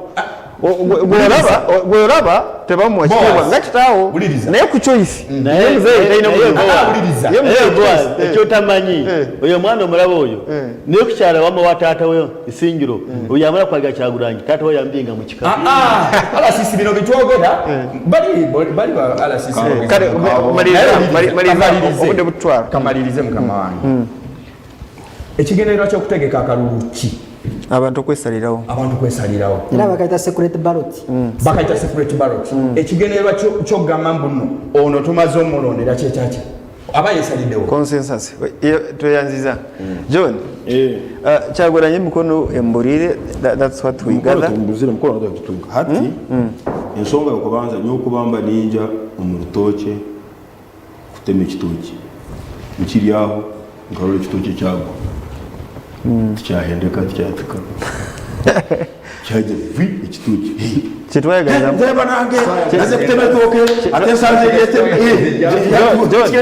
John ate bano bene n'urugero kitwayaganira mbazi kibayagana amazina asura ishobu alakachiko kayitwa movement hacha abantu ba movement bakagira ngo halo abantu umubyari bumwe nabatikinga akaburuka ba invalid ngatito aba movement mulai kutura hano ngo twijeraneze ubururu bamse tutabusisa ngwe muzeyi bamutera ciao takomplaining atakozeri omutabana te oraba hatitwe ekizubukira akayizire kuterera Museveni ngwe Museveni akaburu akamuzeyi kakajwa Museveni ngwe what is the problem so auto kwatuje number 2 aba wajya basajya human rights manya right to work ekuru usoro movement kandi akayizire kuterera Museveni kandi Museveni akasanga bikintu bakikozero na ensonga nibiyo ensonga yo kubanza ningira ngo hagwire electoral commission hagwire na team ya Bobi Wine because team ya Bobi Wine ebintu bino rubongoya na Bobi Wine na abandi ebukora ngo inyo mulabise electoral commission nali mugitwembi electoral commission kuri abene frustrating Bobi Wine ekane ja kumuleka kiro cya kabiri iza bamugambira ngo mukono ya utero tukuri yes, that will be the best way. Konga ba kugambira ngo no buraye mikono miki hata abo and you see 3 days ahead. I think man I think these people think they are addressing only hooligans or what. Then we submitted a mikono from 130 districts. The issue is not the 130. You can actually submit from every district of Uganda, but when they are not 100. Echikuru chiringu 100 abo mazimako over submitted yes. Number 2, did they also say for another person? Because if that is an illegality, that's the debate. Yes, kubo nyoko bamba mpire yo mukono gwanji. Ngoheire mugisha Mungu. Kandi ogu aguheire Muhammad Nsereko. Electoral Commission Nigeria, we cannot prove omuntu ogu mukono bakaguhoha. Na habweche mukono jiyuni. Owa Museveni tujya gusarayo. Na kunu tugusarayo. Kongo wa Museveni aba musabera abantu 10 akataye 5. So no kusarayo mukono gumu nagumya 29 owa Bobi Wine uwakataye 10 omukono gwo gusarayo asigaza 9 Electoral Commission yakora out of courtesy please in the following districts emukono yawo hand teshikire kandi ejo ebere process ya verification tuyambe utuletere kuba nange kamusajja na chemalira Electoral Commission wajerabye hati muhajerabye what is the problem commission so, yes ningira ngo echo kigwerire kimwe Electoral Commission ekozero muri mugwayo yabamanyisho mugwira districts kubarayo ninke muno numusoko sero mbero 20 but the analogy of 130 districts it only applies to a foolish country. We are not a foolish country. You can submit from 146 when you don't have the numbers. Commission. Yes. Mkono ya president yo echire ya president. Milioni 2 mtwali kumi. Eyeito ni milioni 2.2. Yo ne valid. Very much. And it kawaka digi kitu cha wakati. Abako ito nabantu bakaya marwan rock signing. Let me actually paparazzi kwa. No mtarasaidia no mtarasaidia. Kugarakaje kitu cyane nange gwamuka mage sasa reka television reka commission agamba kugaraka ajagene cyane agamba actually me I saw yesterday but one when saying you were saying wabe na agamba hamwe na rubongoya bagira the ina remoti inire na kwa secretary commission kwa intimidation behavior kama cyagwanya kwa simba ekingwa nakabashora n'ekintu kimwe NRM government takubasa fitina nubu NRM government na government takatina cyaguranya umukozi etino tini we fitina because we have been supported Elkumar tini support ikindi cya kabiri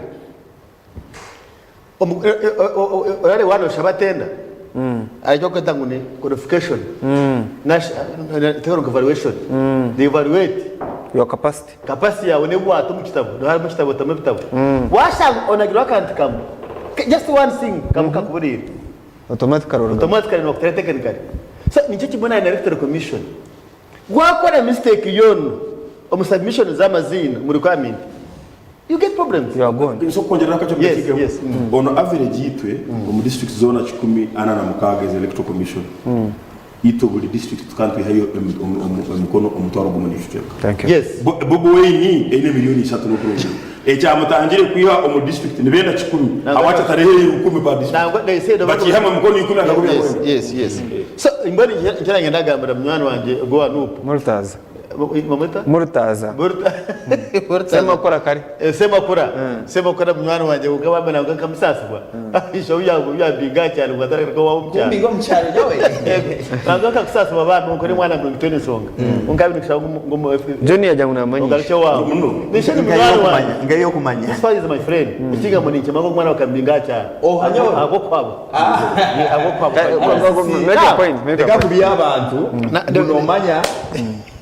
reka kweli atakumanya kumanya mutabana wanje mutano wange nikumanya sa nawe ndagiragabira abanywana banye kajyo no kuyagamba be checking commissioner wa kabiri ntako bahoki ako cyaguranye yayi nabantu be naje no Museveni ayinabe okwandikisa ishanze basabwa zitarizuma konkano ma security ya president kwe kuba neza mwanya nababa deployingiro ko deployingiro cyaguranye nabayi nabantu be abakuteko kumushemba umukorata nako bahoki security wise kwenda kugambira ni cyumwe Uganda twine what we call rule of law ekindi cya kabiri we have what we call democracy omuntu kwese mu karuru is your right nicho kwera federation council waba regarded by the government ne pereza police bane motoka zo kubagadinga na cyamo cyone so orwa kabiri itogaba inarem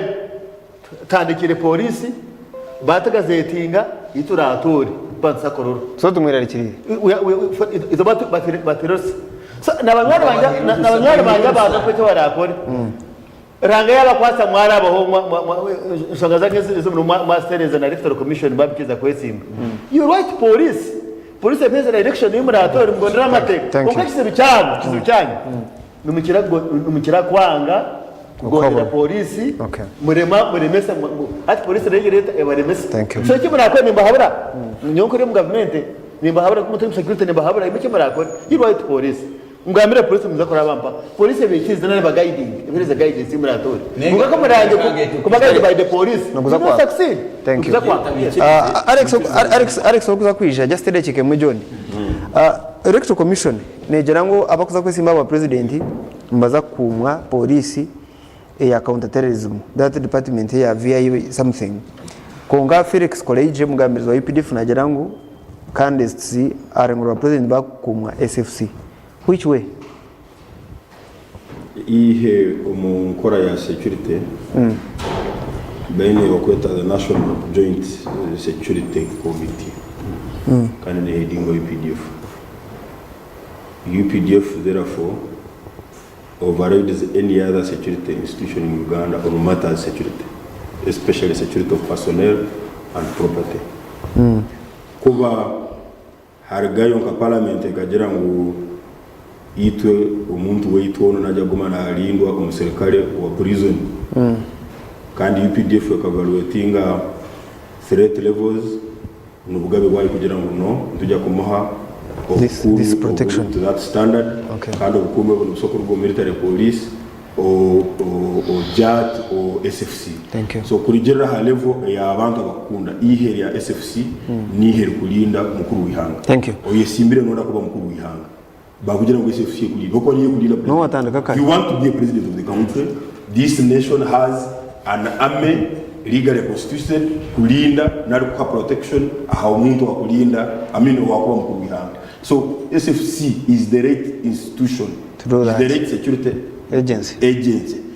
to give protection to someone who wants to become commandant. Thank you. Actually no muhanga area America abasekara ba security service abakurinda president no bakurinda na presidential candidates. Alex. Niza futandukanye cy'imikono cyaguranye ubutesi y'imikono icyo kubanza ku rugero mu district hatkanko icyo kurebera nke yo wito ya Antoni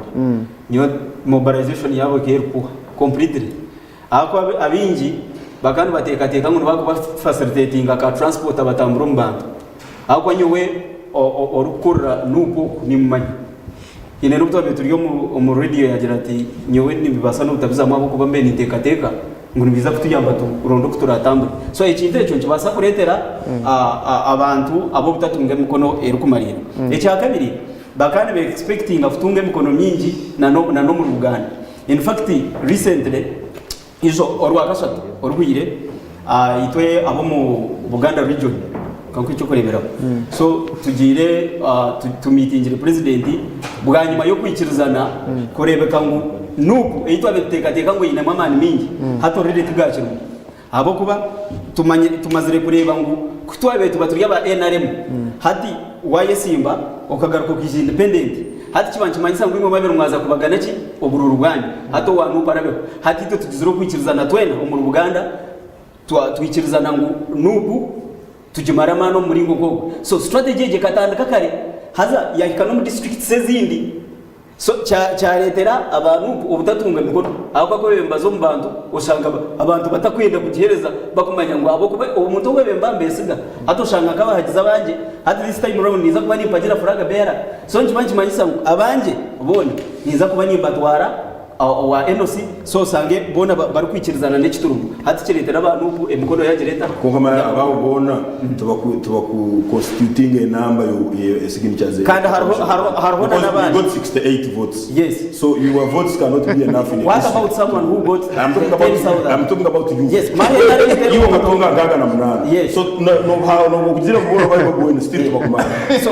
turiyo tureba ba NRM abandi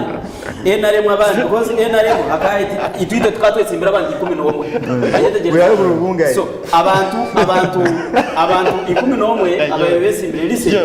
abantu 11 ababesimbire omu ntebe yo kuba member wa parliament abakazi 8 n'abakazi 3 wagitaona bati persons LC5 aspirants ababe barumu so twabagito mu rundu gumwe abantu bona bari kubahagira bakagenda bakabakinga wa NRM njimanchi mayisa opposition automatically tina hira direta konka Alex Electoral Commission ekana beyera ngucyaguranya buzire mikono ho naba bandu bona those wika candidates nababone mikono cyaguranya mbura can the Electoral Commission wash their hands clean atibo bono batekatika ngo ufutunge mkono n'ufutero rwanyu kiri ne cyandi kataze mu cyombuziza because the umambo wazi maybe you can ndamuche bakubuziza and what I was when ikinyo buzavinge nupene basa ko bitrengere coordinators bayo absolutely no basa ko abiri senda batambura mujyana babura kutambura baziri senta bazirya emikono y'uburu ato shanga fuma na sani masai sabandika batandukana bona bari museri just briefly yes omukaruru akahwire ihanga liona nangwa nabali ihanga nabachimanya ngo NUP was registered omulingo gw'ekishobo exactly ekyo kyarigirwaho abantu kumuzinge mirimo yabo including Josam Taremwa and Sam ekyo tuchero evidence that is not on record evidence is on register na poti ya sana aba now kubo secretary general wa commission yabingwa habo kugira ngo NUP eka registering umulingo ogutari kiria kandi mwakikiriza na spokesperson kuba bari nyobondi secretary general this time should I also get another problem from NUP that I have to scrutinize one by one and I think that is why they are doing this Alex Hendera twakiriho ubutumwa bw'abashobozi so ekinte ecyaba abantu ko obwire bukiriyo babasa kwata umuhanda bagaricyo mu bantu baronde mikono yabo kwera hike bakitwara mu commission ibikiriza thank you abo ko bwire bacyuye kare twaza kumura mu kace kuturagarishe ntwaticiwe kacyamwe cya program y'ejo kubiri batakargaho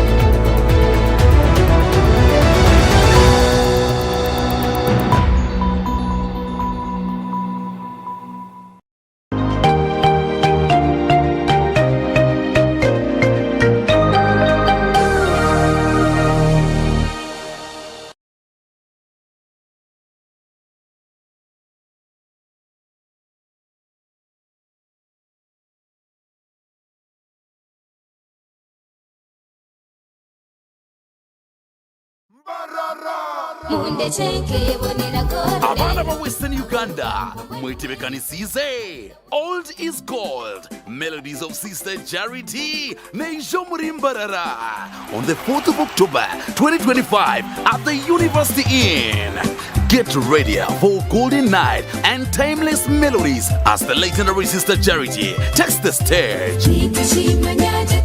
Tickets go for 10K ordinary, a VIP 30K, a golden table goes for 500K, and a platinum table goes for 1 million. This is all brought to you by MTN, Pepsi, Agovina, Capital Revan, Tayari West, Tim Bakery, NBS, Beijing, Christian's Bridals, Star Medical Center, and the Crib House. Come for the music, stay for the memory. It's time to break free with Azam TV. Grab yourself a full kit at 80,000 shillings or an Azam decoder at 40,000 shillings. Experience the thrill of every goal in La Liga, Italian Serie A, German Bundesliga, and the excitement of live sports action from the Saudi Pro League and Carabao Cup on Azam Plus and Play Package in HD. Your favorite China Uganda movies on Chambuka TV on Azam Pure for just 13,000 shillings monthly. Unlock a world of sports and entertainment with Azam TV, the most affordable pay TV around. Visit any of our agents or call 0312 308 900 for more details. Azam TV, entertainment for everybody.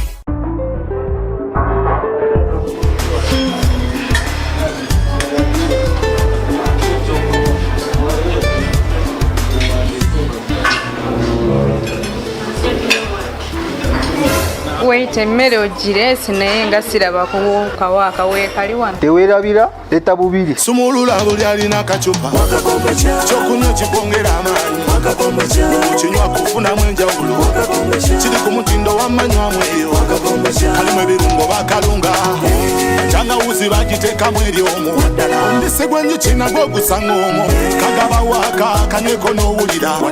waaka kombucha drink kyekyokunywa ekisinga byonna era nga kikolebwa kampani y'ekyama Enterprises Limited. Kati gwakyetaaze tufunire ku namba z'essimu zino wammanga 0701 734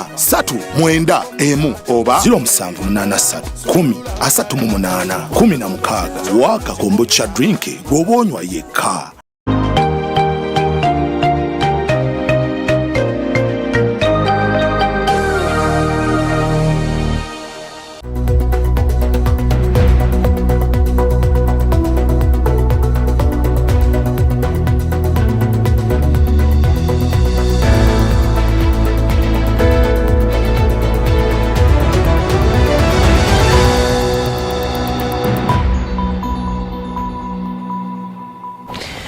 Tayari westira kali tutwakutangira oguno muntu tumwe tukutangira bukwanyi tukikunda ubuntu nubo kuba wahikaho so mbeno tukasiminga ngo buri muntu yatandakana itu mbeno aho kwicaraho you are welcome all the time. Program yiti no kubiri oborwa mukaga kurugashayina mpaka mukaga nza tubantuganira enshonga nkuru muhanga iriza twantuganira ahapwe handikisa kwaba kwendo bwa president omuntu gurabeho orwa kabiri no wakashatu agakagwa esabisi erkwija and boaz tumwese je mushugana sakani nyine abakuru commissioner omwambore katwire karamuzi nyine omwanga Paul Karega nyine mukuru Semakora Multaza nyine Alex Gumiseza hamwe na Ujon and amakuru agana gutukutunga tutakaga hamizije nashoto na mugisha munte mikono yanga kandi no shoti ya yango mudishukisi nyingi mbeno wareba ibire byasigarayo hati rwa mukaga ncyakare sande no kubanza maybe nikibasa kugumira cyumu and akarho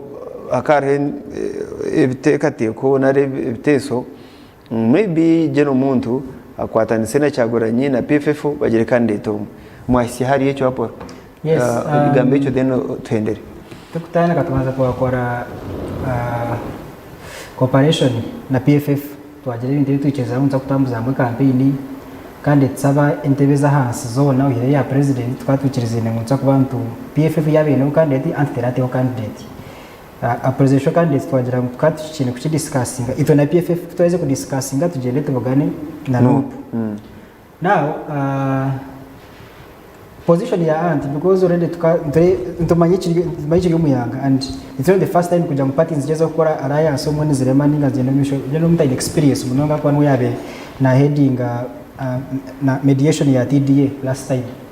So ituanze tukaba twine positions ibiri either tubasa kukiza na candidate omwe ninga kubera yani still tukiza ne candidates babiri konga harmonizing ko turatambuze campaign zitu na strategies zitu je ni abere position yitu we can still go with two candidates nupu yekajangwa ashirikara candidate omwe na PFF nigiza ashirikara candidate omwe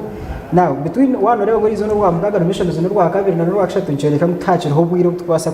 kuhenderesho ngeje kugicerezana in the end PFF kajaboneza kwana musinga because you need just one candidate, so they have to choose a candidate. PFF. Ukitu alliance financial development ni candidate. Kandi namazima bwazo ichereze kugira ngo batandikire izo bango imikono yitu ine itireyo tekumara kushajika president candidate witu kandi narga to studio shahe gitaro kwemera nokutandikiraho kandi kampara kuronda. No kutandikira kuronda imikono iri kumara mu district izo abagamba izo batugambira stigerize batereze formal document kwateneje kugira ngo turunane imikono kwa tumangwa abantu jino muntu bamukunda kandi imikono ejo turi kugitunga konga tuko ndo kubaza ndo frustrated aho kuba hendera bitu mukarura ka hwire twine kandi tumumwita Gloria akana kusinga karuka kuma Olympic ka Madiokoro ico bakozere regime baronda abantu babiri ha nomination yaba nominate ngere benyine babagura babahereza sede baje nabandikira promotion bajya itwitwe babiri member wa parliament bitaga abantu 10 bonga abo kusapota nomination na babiri nominator na second abo babiri babagura bayihakana mu botu bakasayiningira ka Gloria kandi ba promotion ya muri nominating so nane byambe baho ebyacaguranye byamugisha mu tutumangu regime ne betebekanisa exigiye kikukoza kuzitayo bati bo instead mbyo kutandikana kandi to abanza kutayimbatandikana neza President Museveni kandi Museveni ekibakora buri signature echo tine evidence ekibakora buri signature bakuverifying tekukizibagara kwendo singo ndijo candidate ejo bajibaroriye now izito zasigara ezikuja bwanyuma mbabarihire omwe nina bagitayipinga ko biyoshako ine digits nyingi bagitayipinga ko bi omuntu ine capacity teka unano bwa president yes takubena abure mukono tashime kwa ine mukono takubena abure mukono nkubiya he ya Museveni man bi ukenda na runana that's true tujya ngo bihiro ni birzone za submitting that's true kana environment yonka eyitukondera musigini cyazezi because ubika abantu kuza kubagambira uko mwana wanje wano uko yanagambira abantu barasisa bakoze rumurimo batinisirize population please don't endorse kandi abandi mu kuba kutwaza nibakwata chairman wa inari mu cyaro bamuhereze kitabo nimba muri yaho ureba yija n'ikitabo ndaje kubarumba handika abantu bayine tukuma mu endorsing kandi cha ya President Museveni sebura abantu dukendera real sebura ngenda kubasima abo kutureba kandi abantu banyabushozi yes ndiyo ninjija nkamemba wa parliament akibina cya National Transformation mutuhagire kandi tuwitu turiyo tumondere mikono ndijo kureba ngo tumushagike je n'umugisha muntu abe ngo yaza ahatebe wa president aho kubibira na mukaga kusikubira shaka mwe bari munonga ari mwe tumugera slogan people first a new future hato bo bantu bakino nejo slogan majimanye Alex tenere program yabare umutebekanisa wa program kansi bure abantu batureba ukira munonga abantu bitwa muri region zona na munonga yitu ya Uganda na no kubahamiza ngo this time around kariya kabe karumu ako kwetororeramu omuyaga gwa nuku ngo kututisize ngo tugwiheho n'umuyaga n'amana ga nuku ukabiri omuyaga gwa nuku so reka twikirize tugwiheho ko kutwikirizine kandi nukuza kurugaho abo kuba mani tegaje already abantu begisire so twezere ngo tukitwara umisho NRM egumeri yamurembe abwenye abantu ba Uganda bakanga NRM bakagera kwe okundana okwenda kushahura buri muntu ariko yendeze bye so omutima gwa patriotism gwabanza gwabura konka this time round gugarikire abantu bagarikarayi so at this time round in fact it promising the president mutuza kumuhereza 85% omu central region yes mweberwa mucyaguranye kuri ni yarakuzarwa kine chikumanyiza akorende nemikono bajimwimire kora jeje kuhereza miliyoni emu we can bet from so kuri no witu abo kuyo to kwetegereza no kwetegereza byankore munonga kusinga okwetegereza biri mu kandi kabaje wewe ukaga na munano ko wani aporo no record ya jarangu General Museveni ko ari heyo 85% mu Uganda biriya biri 10 no kubanza mbwe barangira results apora ko miliyoni yesendi yo no mterozenga miliyoni yanje gibice yes niza bugiye okay and mukaronchinga Buganda for Museveni ato muri icyo mbere mukora cyo exactly icyo tubende tukora icyo mbere mugambira abantu ikibe batakureba niki jamana munonga abantu kweyendeza kukakuru kwingi so twarebeka ngo at least reka twita abantu abo tuganire nabo abantu babe bintu busasi wingi ebyabiro mukaruka NRM konka kubagireho baganira n'abantu bagwa no mu kifuba twagarukana twagira ubumwe eyitweta unity eyumukumanyiryo mu NRM abantu bagire mutima murungi bazumwa barokoka twikiriza kuhagira flag bearers bona then twinemu akatimu akinareba ho bagamba mu kasheshe nguko ngukine independence nguba NRM echo tukiruho mu Buganda abo kuba tukimanya na nizo kutugire omunangane o state house kuri president Museveni twamushoboraje nawe yakikiriza yacendosinga ni okagamba of course twinaka kiko akakwikiriza kumwagira mu state house muhaga yes kutwagire itwenka babire basingirwe kutwasitamire twarondo muzweterwa witu kugamba ebitekateko byitu ebitwamuhereza shaye basa ku presenting no mushijana abayetsimbere muri Makindye bamwita Moses so yashobora reshonga ezikutwataho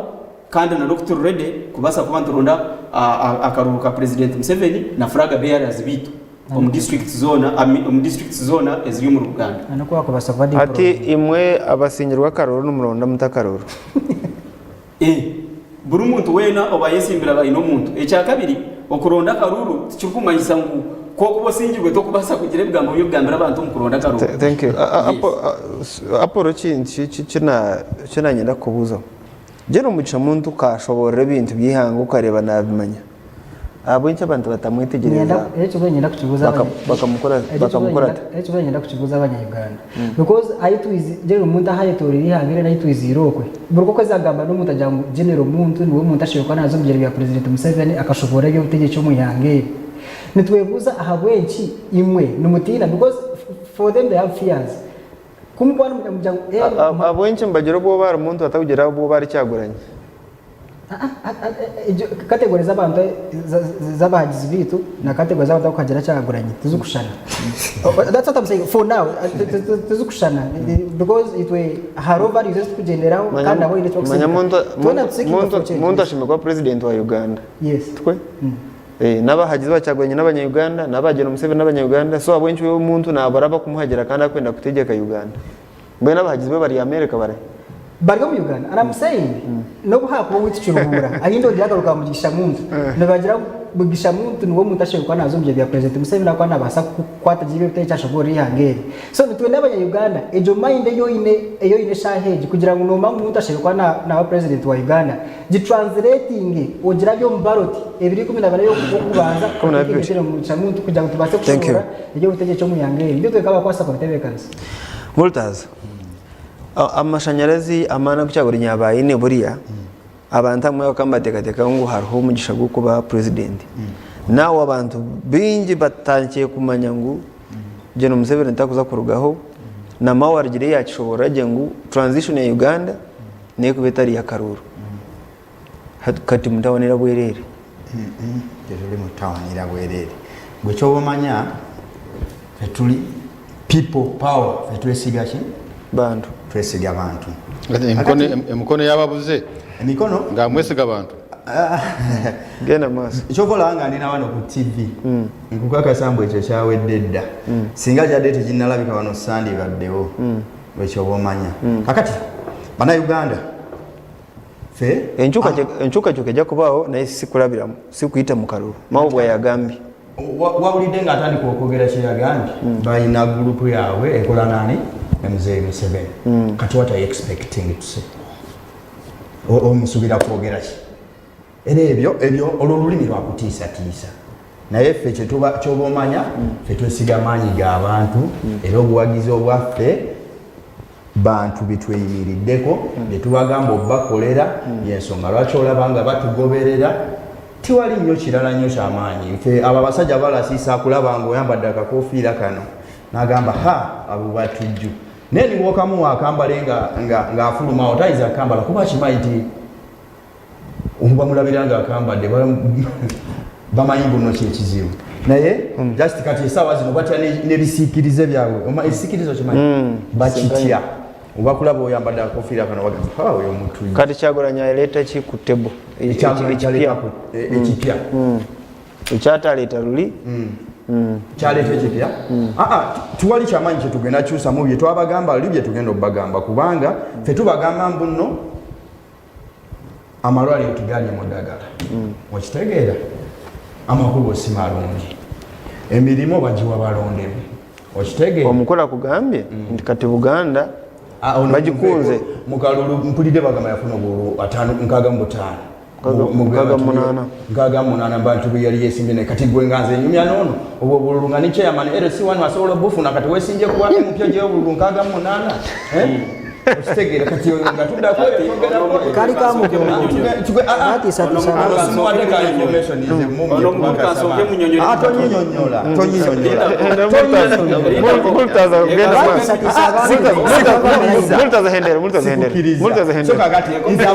bannayuganda bali mutulana esaawa zino tubagamba 2026 tujja mu protest vote tujja pulezidenti yadde bagambye emikono nekyemanyi ekyo kyawedde dda kyemba mumanya ku ballot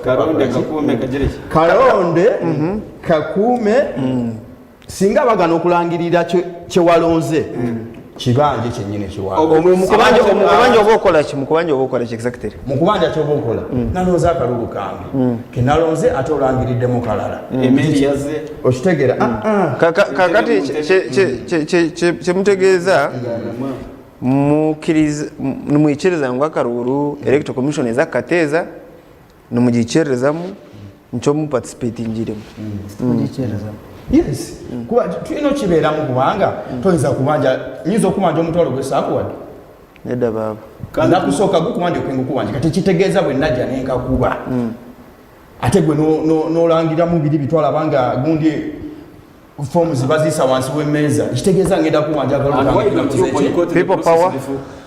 people power our power John kansibule ku bantu b'omuluti mukama basibule abantu b'omuluti 2026 bakuganyidda kuwa kansala luti ward tuyanziza John katuhendere bantu John abantu bakukama 30 bakagarra forms twakwirwa ukashanga hari abantu 18 abine bona bashyirize emikono ombero biro no nominating abantu bona no baheza even if it is one day but no process ya mikono nebe huiri ali true ko kahalo kera mustampo kagenda enari mu nominating abantu 5 mutoro ko muna kana primaries stuke so it is same matter enari mu regions zeitu za district C zivenzi nominating abantu kabibiri per district Kansara in few days. So that for me, that's electoral commission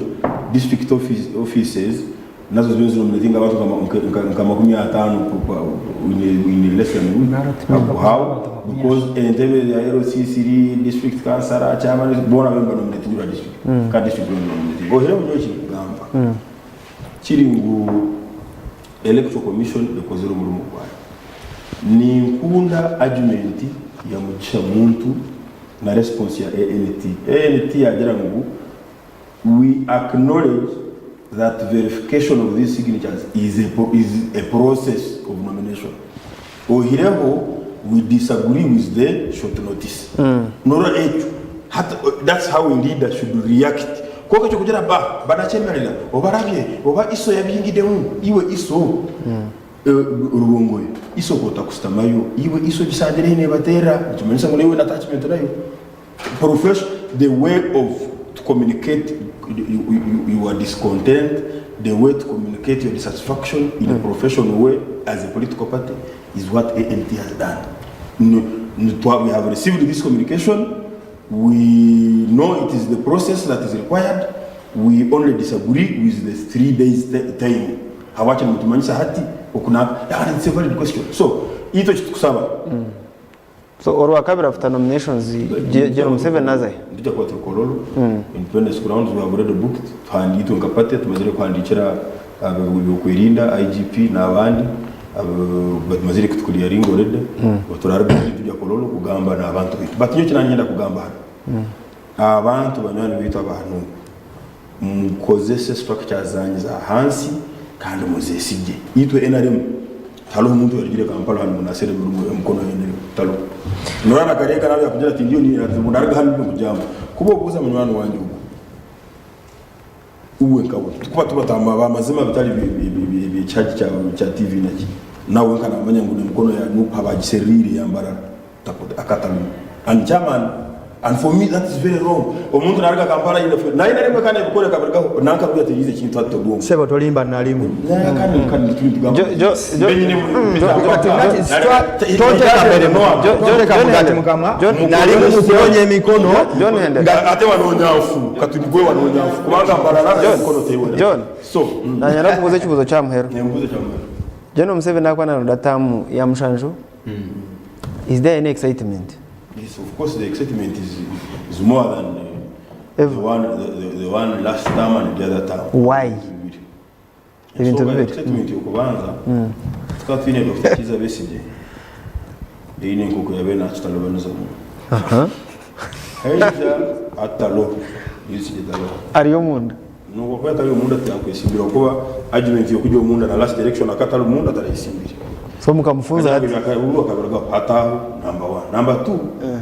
Bobo wena kaida na roba stay hati twaje countering norora NRM iyo karibu mwenara bakaba tutega ambush ko bunanka nicyo tukora anti ambush drills thank you hati tukozere anti roba drills ogu yazikugambira hezu mwene antidote hati ejo rede boyi Bobo wena aja garaka halevoyi now yaho ensonge emwe eye kukwata especially abantu ba Buganda ubwo abaliyo nagamba the good thing but he a very good search member Kasoro Mubeleza is good at that thank you ekizibu kibeire just briefly our politics Laurent is enganda mu hato mu Buganda ensobi emwe yebereyo ntugamba Buganda from 7 konko mu flaga kuba tujyo mu Buganda kandi abaganda flaga tubazine kuba tujentebe tukajya Wakiso tukajya Lyantonde tukajya Sembabule hati yuse mpingugu begera tukajya hanu tukajya Kiboga moro tukajya hati ebito abatuma kubenda kubagamba kugamba but they will in one way costa kuko tugamba ku Buganda from 7 ha MPs 19 bakorwa mu Buganda 15 50 flags are with Banyarwanda and Banyakole and for me this is not tribalism but it's not good. Yeah, it's a serious matter. Commissioner to hendere program so wa kabiri abanyigana batekateke ki kama zangamba cha mnamanje of course ya gamba office ziti za paradise na badiso nyenda gamba abantu abene batureba office ya RDC na RCC tiniba biri imvura bidomo ko harisa kwa presidential candidates yes Ningenda kumara rero muteye kwa office zezo is very independent ikindi cha kabiri wambuza rwa kabiri nyo kigimani mangu principal wanjye president wanjye chairman the father of the revolution father of democracy baba wa taifa nuwo semaru fraga bera wapate wa NRA tumuhaburwa general wa NRA general 7 the son of Kaguta Naenda mimi na kaina mazina. Nazaka bana akora ki? The indomitable Ryan. Nazaka bana handiko. For his last time. Oba for his last time. One time ndijo. Koka nazaka bana akora ki? Second last time. Yes, nazaka bana handiko. So, mbe nagambira abantu nyowe katwirepore akitara nyoni nza kugenda mando mukasheshi za kwanda Kampala. Koka nyoni nirenga nabantu abo. Patriots ngenda nyinshi je nagera nyinshi kare Patriots ni maisha ki ni maisha abantu bakugira ngati genetse kororo tuzo kikamukoro gwa nomination ya president with president nga chairman wa party nzagenda kakatwele kama burizo ina rim kandi kamimbo ina reyum na Pierre yu sebra bantu yes sebra bantu ya ka Pierre yu na chako chigana actually for us Pierre yu we shall convert na guru Prince Secretary shahemwe shayishatu we shall march from Naguru to Dekoruru Ejoteri procession ukuvana ntwenda kwebaza umwami ko tunga Steven obare kutureba Moses Rwamgoye rwatsincha message yagira ngo cya kanyise amani gadana kampe no bukoryo na enkwatanisa yabembirwe nkesiga Moses Kamisi chairman of movement muri Kiruhura ngo bonka bati mu kampe bakabati ne sente konka ngo bakabine akakoriyo ko kutambura hansi Moses Rwamgoye mbenu ogamba ke yoburu 20 Kiruhura 20 arazuru kunga of course no chumangu abotaka kamera kamiswabe na muri Karuru na sako ya frustrating ngire process yikutera abanda Karuru because no yaba chairman wapate no shanga kunga to in evidence kunga twenda kwebaza abaganizi bitu Apollo karega kutayira webare umwami sema ukora muri Rutaza kutayira ni your foot soldier umubyenyo okay majega cyaguranye webare Alex Gumusereza kutayira webare Tonawe John kutayira wabare commissioner katwire kutayira abakuza kororo abakuza electoral commission kuhandikwa mwena ntabatengere burongero wa kabiri no wa kashatu icyubura umuntu wanera akore ikikora rindo businyo sinjo bo bataro twena ntobona mwene katuburekeho wari kuza kusingana aza ko ari umwe abasigara still nzaguma turi abebemberwa commissioner ajyana n'ugeno koreka nza kutegereza results n'abandi Boaz tumwesije tugareke tuyana wa mukago rukwija twenda kusima camera person witu Kato na omukuru Peter uri mu control room na producer Cliff na management yana tugisima bo kutuhereza bwirobo mpaka rwa mukaga musibe kurungi